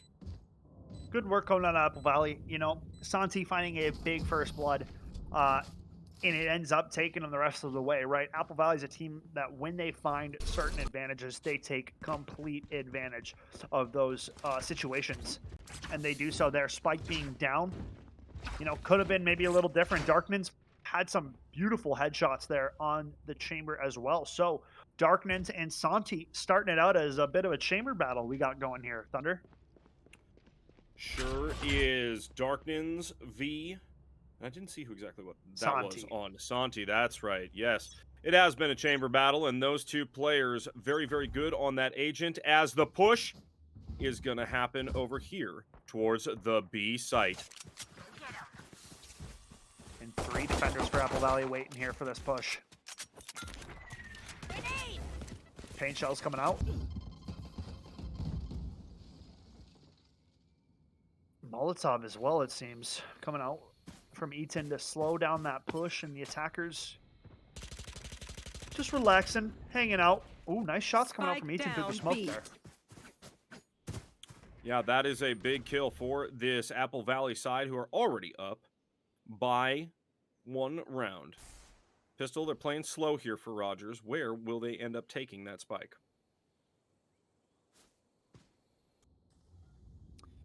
Yeah, only time will tell. Thinking about walking back towards B, though. Sky over towards Arcade. And now Rogers is going to have to make their decision quickly. Nice swing from Duck. 2v5 now. Oh, sorry, 3v5. That is Raze still up with the spike. 30 But the seconds rotate left. comes out. And who is waiting for them over on the A side? It looks like Chamber and Mr. Breach. And Breach is going to hear this rotation coming out right now. The rest of the Apple Valley squad mates are approaching, but 15 seconds on the clock. No time to waste. Rogers 10 have to go seconds fast. left. Last player standing. Defenders will win. Apple Valley, they only dropped 2 players, but another big round for them. Couple of pistols under their belts, and they are looking fantastic here, Skep. Yeah, really good start for Apple Valley. Coming out with a pistol, coming out with the second round as well. And Rogers just not giving themselves enough time to really pull that back all the way. Apple Valley setting up nicely. Duck at that top frag position, sitting with 5 to his name right now. And Duck on the Sage. Not too often do we see that one come out. Yeah, it is kind of an interesting pick, but Duck certainly can play a decent battle Sage. Who? Gonna make a slow trip across the zip line here.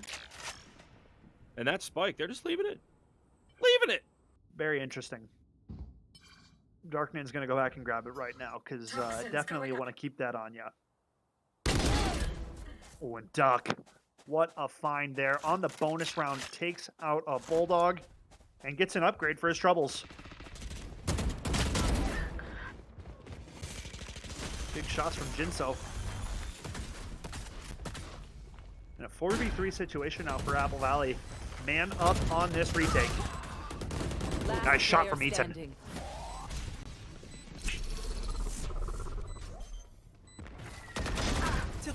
Ooh, big shot for Darknins. That is huge.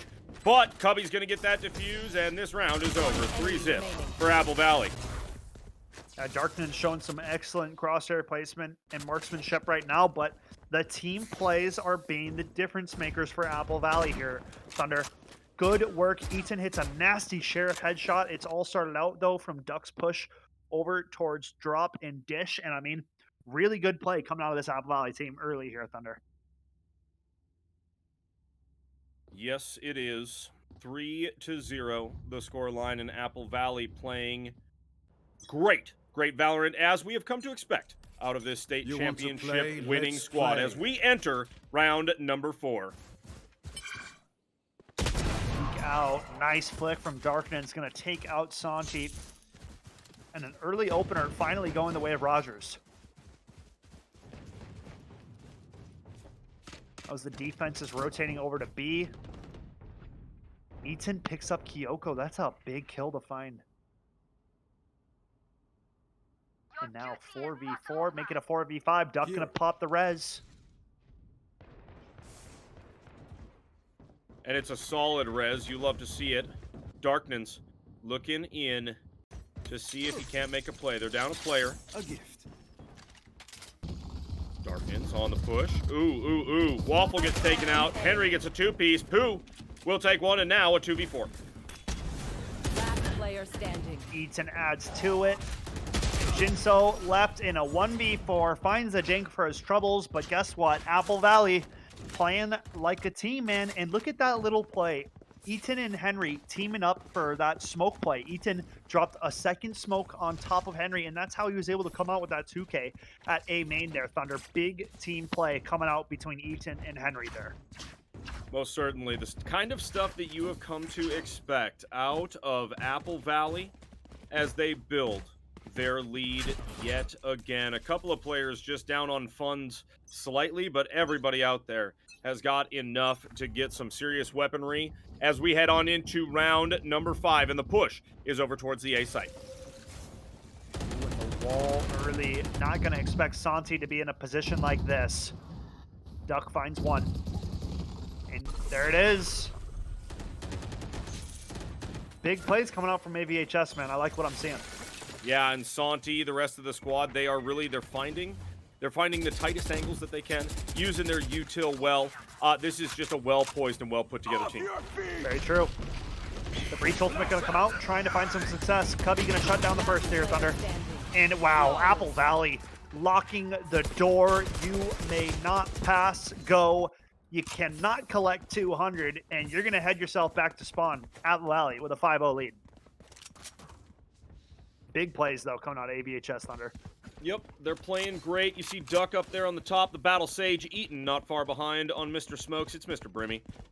Everybody, we said it before this game, and we said it now again. Everybody participates on this team. They are all skilled enough to make big plays, to keep the momentum going, and that is exactly what they have right here. And here we have Jinso making some noise over towards A main. Cubby gonna rip the stun through, and Rogers leaving Spike in base again, man. I'm starting to be concerned a little bit by seeing this. You know, we're in divisional playoffs. Spike being left in base is not an acceptable thing to be happening right now. You know, No. especially against a team like Apple Valley, man. Right. Right. And I mean, I understand looking for an opening kill or something like that, but still, there you have some peeking going on. 4v4 Out of charges. here now. Waffle trying to put the brakes on and pull it back towards the B site because the full defenders rotating over towards A. Eaton, the lone defender over here at Bravo. So Rogers might finally have an opportunity to crack open one of these sites here, Thunder. We'll see, though. Eaton is not an easy player to remove from his spot. No, he is not. Very, very, very skilled player, and he's hanging tight up in heaven waiting. The 30 Jiggle Peak comes seconds out. left. He's blind as a bat, but gets out of the way. Spike planted. Good, good, One solid enemy movement remaining. out of the brim. And now, boom. 3 players remain for AVHS, and it's a 6-0 scoreline. Thank Yeah, you. man, this is good stuff coming out of AVHS Thunder. I mean, to see a 6-0 start, you know, I'm expecting a really strong start for Apple Valley, but 6-0, I mean, this is kind of painting it to be a one-sided story here. You know, Rogers really finding a hard time picking up some openers, right? Really don't have a direction that they are going with these attacks. It is kind of walk around and hope for the best is what I'm the vibes that I'm getting from this attacking side so far. Yeah, yep, absolutely. I think they got to move just a little bit faster or come up with something creative here if they want to take a couple rounds off the defending state champs. 3, 2, 1, 0, and we are in on round number 7. Kyoko gonna Jiggle Peek and then send out that ultimate. The Seekers will go, but gets absolutely blasted by Santi. Yeah, Santi's having none of that. No siree. I mean, one of the best snipers we have in the Valorant League here in Santi. So deadly. And another one. Don't tell me he gets one through the smoke here. Ooh, he's so close. He sure was, and now just spraying through that brimmy smoke.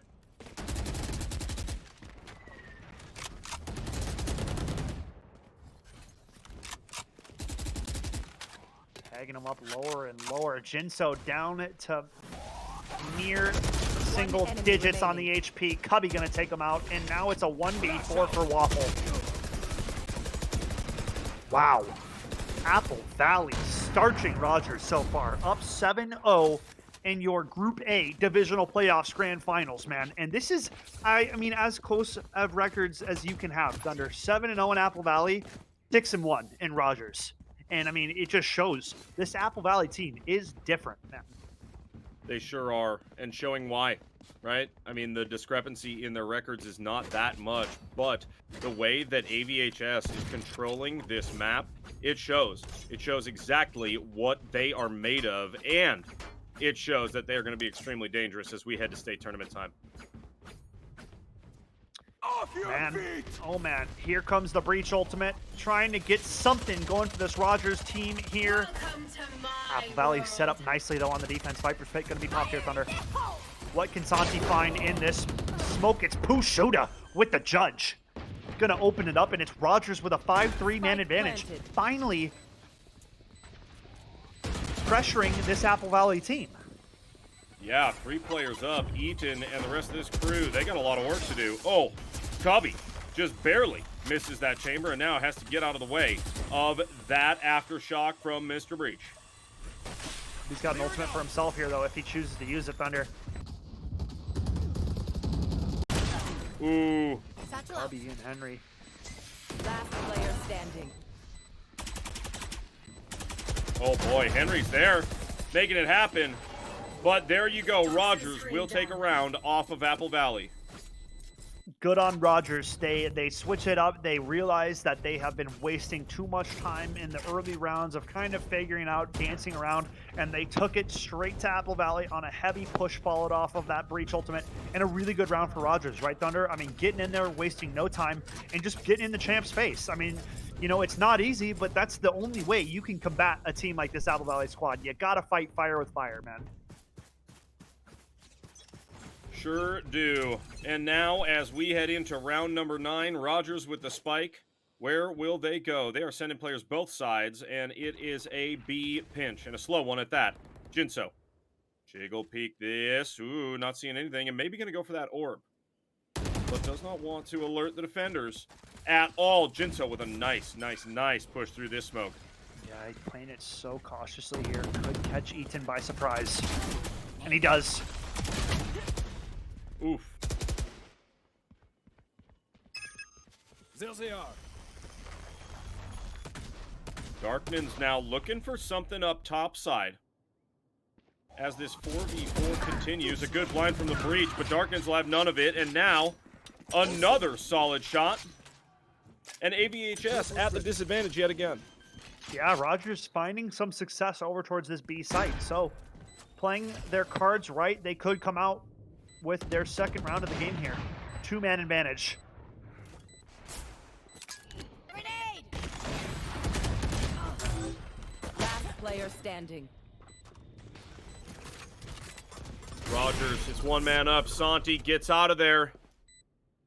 But definitely gonna want to save that up, I would say, at this point. Rogers looking like they're gonna take another round. Yeah, for sure. 7-2 now. Rogers doing a really good job in these last 2 rounds, finally figuring out a way to get onto the board, man, because if they didn't find a couple rounds here early, I was starting to get a little worried for the longevity of this game, Thunder, but they do it. They find the first 2, and they kind of broke that ice now, right? Starting to play a little bit looser, it seems. I think they are at least a little bit, you know? Breaking that ice is a great way to put it. They have found their way through at least a little bit, right? And found themselves some room. But as we approach round number 10 here, this is going to be a big couple of rounds for either one of these teams. Who comes out on top and who makes the run before we go ahead and switch halves. Yeah. As we get it going here, Santi with this operator at a very, very interesting spot. I doubt Pushuda clears this, man. If they slow peek Santi, good for 1.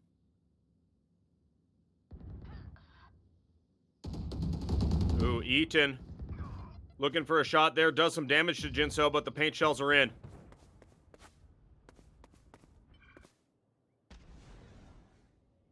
Ooh, getting that ulti orb, and Eaton gonna peek. Who's there? Oh, almost gets taken out. Jiggling out a little bit. And now Eaton getting ran up on with the iPad out. It's going to cost him. And again, B-site getting cracked open by this Rogers team. Ooh-wee. Big duck. Spike Wow, planted. duck. One enemy Unreal. remaining. And another one. Man, duck in a toilet is on an absolute mad one. Can he get the 4K? It's Santi to close the show. What a round from Duck. Way to turn it around there. I mean, to think that the round was not going their way, and then a huge 3K off the back of that wall from Duck, the wall bang on the planter. I mean, huge from Duck. Yep, a massive round, round 11 coming up next here. And, I mean, Duck, really the savior there. Really. Hey, it was, what, 2v4? Something like that? And Duck just coming out with that proper crosshair placement. Very, very tight peeking as he was moving on to that B site and making it happen for this Apple Valley squad. I love it. I love it. And they're proving why these are the state champs. Yeah. State champs for a reason. You know, that title doesn't get passed out to everybody, all right? It's the elite of the elite. And Apple Valley showing that they're a cut above right now on this first half, and it's Santi with the operator gonna miss a shot, Rarity, and still gets the TP out.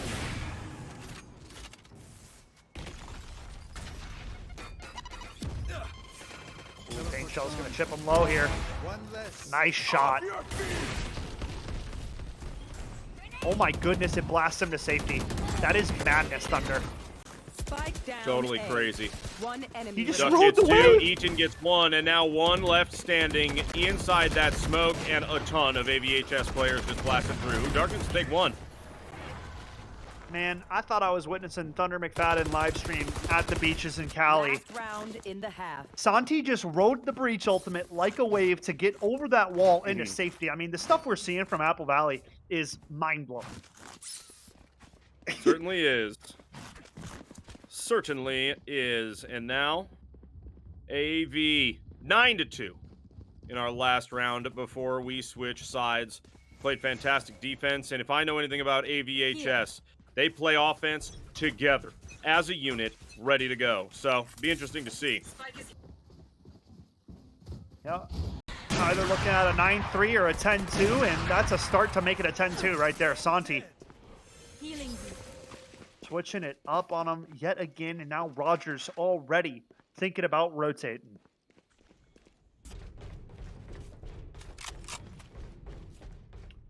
Down a player, Rogers will follow Darknins over towards this A site. That's a really high breach flash.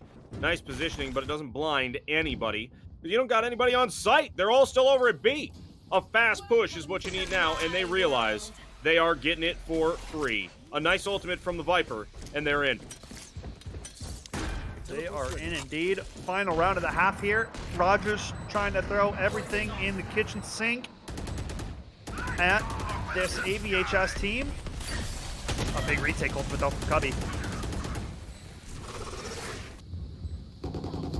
Oh my goodness. Pooh getting 3 of them that don't look. Yeah, Pushuda just went absolutely mental with the Bulldog. A 3K coming out, and Rogers Switching sides. secure a 9-3 half. The last time we saw a 9-3 half on the day, folks, we saw about 35 to 36 rounds. Rogers would have to come through with an exceptional defense side to hold back this Apple Valley team. We'll see if they can manage, but definitely a tall task ahead, Thunder. Indeed, we shall see. Apple Valley up by 6 rounds here on Rogers. Rogers, I mean, they have played really, really exceptional Valorant throughout the season. But Apple Valley, they, for whatever reason, just find themselves on another level every single time, Mr. Skeptor. Yeah. And here we have it. Early A aggression, Santi. The only player over here towards drop. Does he get the better of Pushuda? Grenade. Here. He does. Launching And smoke. Apple Valley, with the key to the site, they're getting that spike planted, Thunder, and this could be trouble for Rogers. Yes, it could be. Jinso. Oh, a nice paint shells on Santi. That's a nasty one out of Jinso. And the frenzy is working for this Rogers player. Wowza. And he gets another paint shell off that. That's huge. One enemy remaining. Oh. Oh boy, but the ninja. They get it. Man, what a back and forth pistol. Huge, huge effort coming out of Jinso on that raise. Sick first paint shells pick up on to Santi. And then he just carries on from there, doing absolute work with that frenzy, giving Rogers the start they needed in the second half.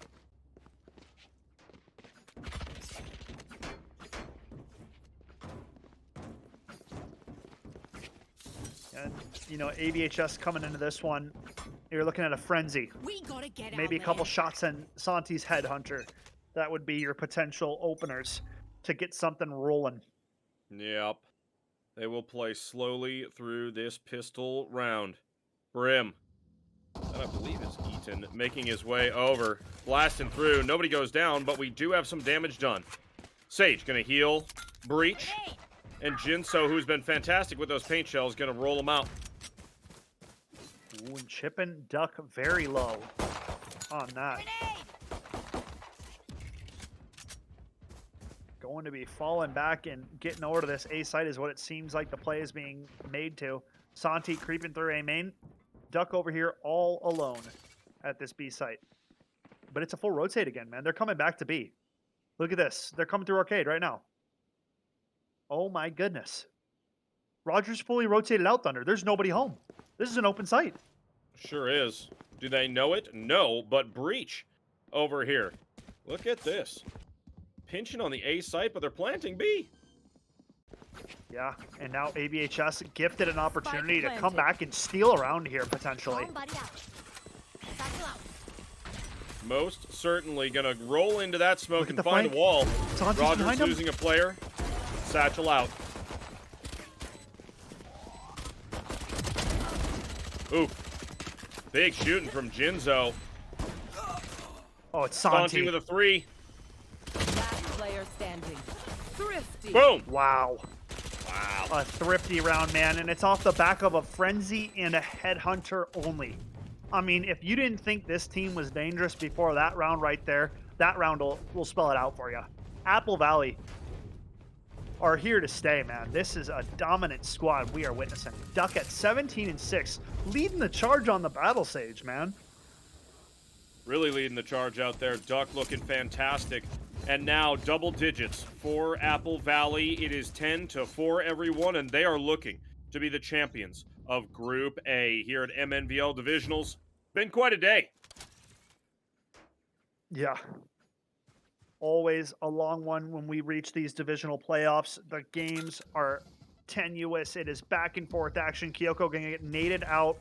Apple Valley, man, trying to put together the closing pieces and come out victors in their pool. Oof. Henry doing nice work getting out of the way there. 4v4 as Rogers are on the push. Eaton out there and looking for a plant. Gonna get it, it seems, on this B site. Henry. Spike planted. And Eaton on that, or rather Duck on that Sage. Up in heaven right now. And here we have it. Pressure coming out. There. Rogers trying to desperately retake, but they have no weaponry here, Thunder. Ooh, that's a big one, though. With that stinger, Jinso going to push out. You know, this is something that this Rogers team has proven they can do. Really, really push onto the site and get a retake happening. Oh, we'll get half and taken out by that Brimmy ult. And that's it. Jinso gonna save the weapon. It's 11-4. It's Apple Valley, one round away from match point.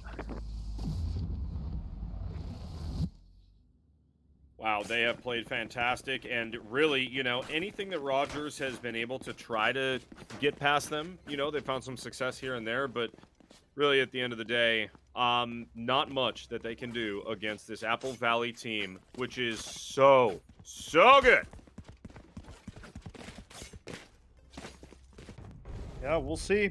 Rogers with one more chance right now, gonna have to bring out whatever weapons they can to try to deny this Apple Valley You team. want to play? But Let's man, play. Santi's got that tour de force, and you know it is going to be another tough round for these Rogers defenders. Blinded. Ooh. Oh, what an opportunity, man. It's Apple Valley too strong, though. The team synergy is just too strong Spike planted. right now for this Rogers team.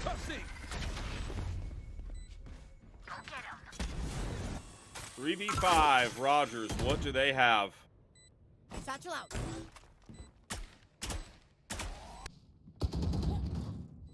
Ooh, Big from big Duck. one for Duck. Duck's been on a mad one all game long, as it's just Darknins in a 1v4, and he's gonna fall. 12-4 now. Apple Valley one round away from closing Match out as point. champs of the divisional playoffs. Certainly they are. Very, very, very close. And let's go ahead and see if they can finish it off here. If they do, boy, they have got to be feeling really great going into that state tournament. But it'll be interesting to find out who they're going to have and who they are not going to, right, Skeptor? Well, I'll tell you right now, they're not going to have Duck, Cubby, and Henry. Those are the three seniors on the team, I believe. Santi and Eaton would be the only two returning state champs, and the remainder would be players that they're bringing up from their JV squad.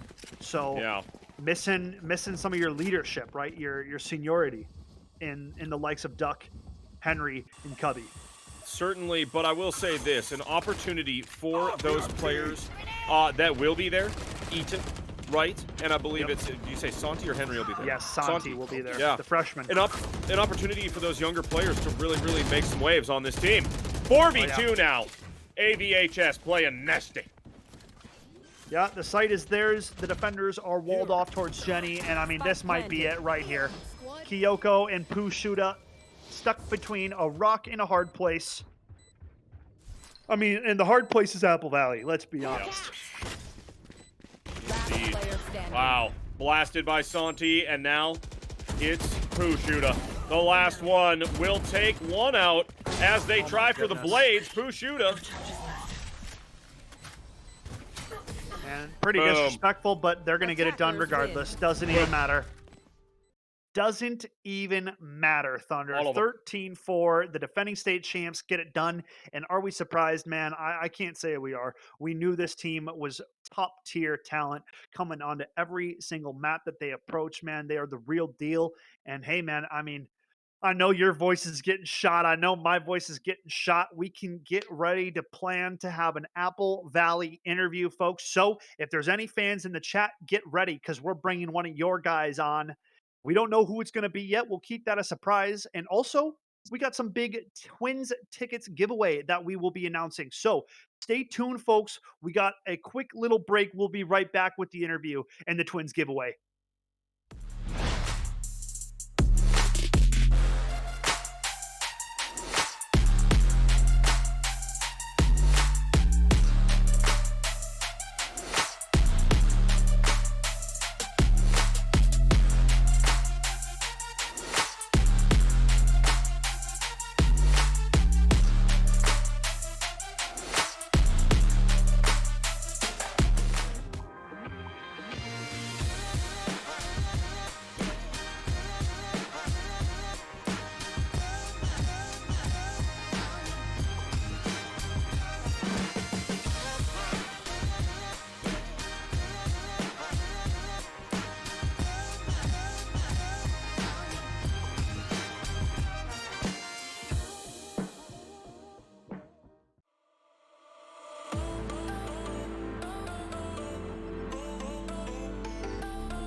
Ulti.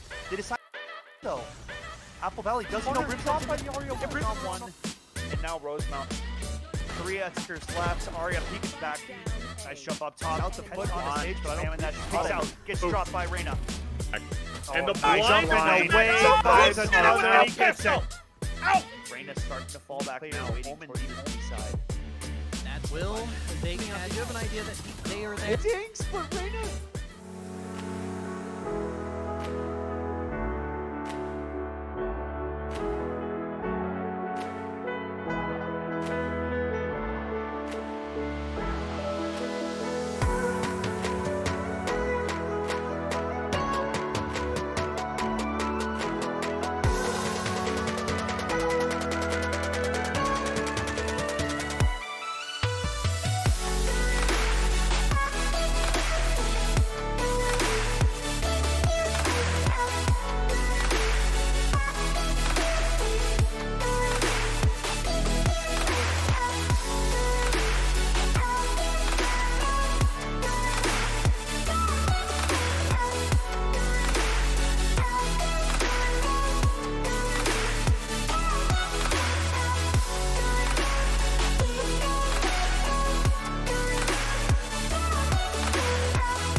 Hello, everyone, and welcome back to the Minnesota Varsity League Divisional Playoffs. My name is Thunder McFadden. I am joined by the man. It is Mr. Skeptor.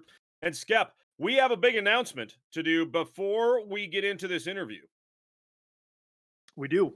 That would be the winner of the Twins tickets, folks. None other than Renbo. That is correct. Renbo, you are the winner of those tickets. Make sure you respond to the MNVL Twitch so you can pick those up, man. You do not want to miss that Minnesota Twins baseball action. Absolutely, you do not. So, GG's to everyone who played today, and congratulations to Renbo on those tickets to a future Minnesota Twins game. Now, before we get into our interview with Mr. Duck, it is Duck in a Toilet. I do want to thank again.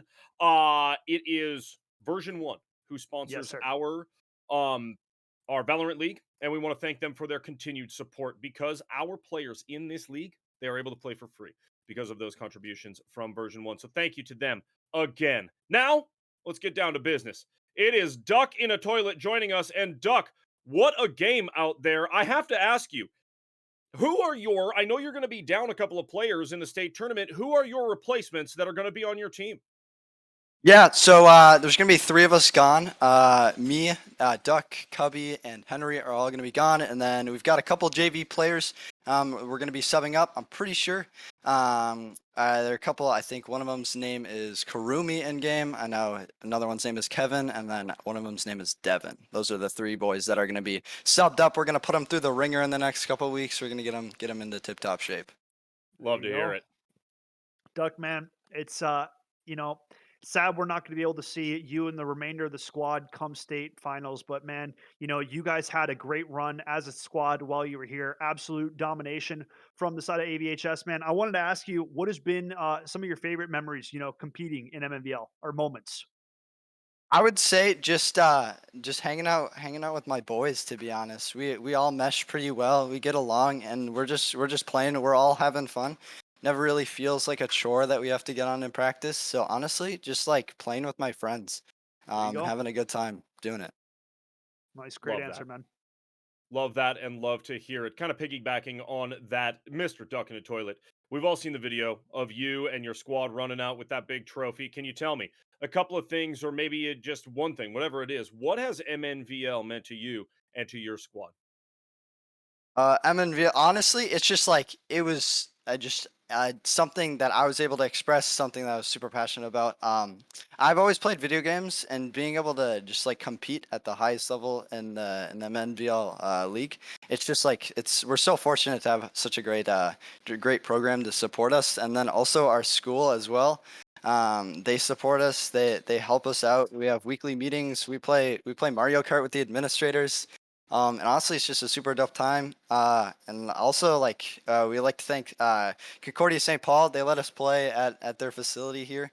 And honestly, like all that brought together just makes our MNVL season just that much better. For sure. Love that. Yeah, we appreciate it. I mean, every time you guys came on stream, man, it was always a blast. We knew you guys were going to be bringing the heat. I mean, it didn't stop tonight. Even in your last game, Duck, you put up big numbers. You dropped 20 on the Sage, man. Really out here being a game changer. My final question for you, good sir. All right. I know that the ABHS team comes into games with a swagger. Do you think that with these 3-player swaps, your team is still going to be able to complete a back-to-back and claim a second Valorant state title? Well, Skeptor, if I were a betting man, I'd put my entire college tuition on them winning the state title. There's no doubt in my mind that they're going to win that. They're going to take a second one for Apple Valley High School. There you go. There you go. The entire Wow. college tuition, Yes. folks. Can I get a lock on that clip right now? Because I want that money deposited over to me if things go sideways. Jokes, Hilarious. all jokes. No, dude, you guys are the real deal, though, Duck. We appreciate every time you guys came out. You guys are always representing yourselves well. And, super sick team, man. My hat's off to you guys. Great season.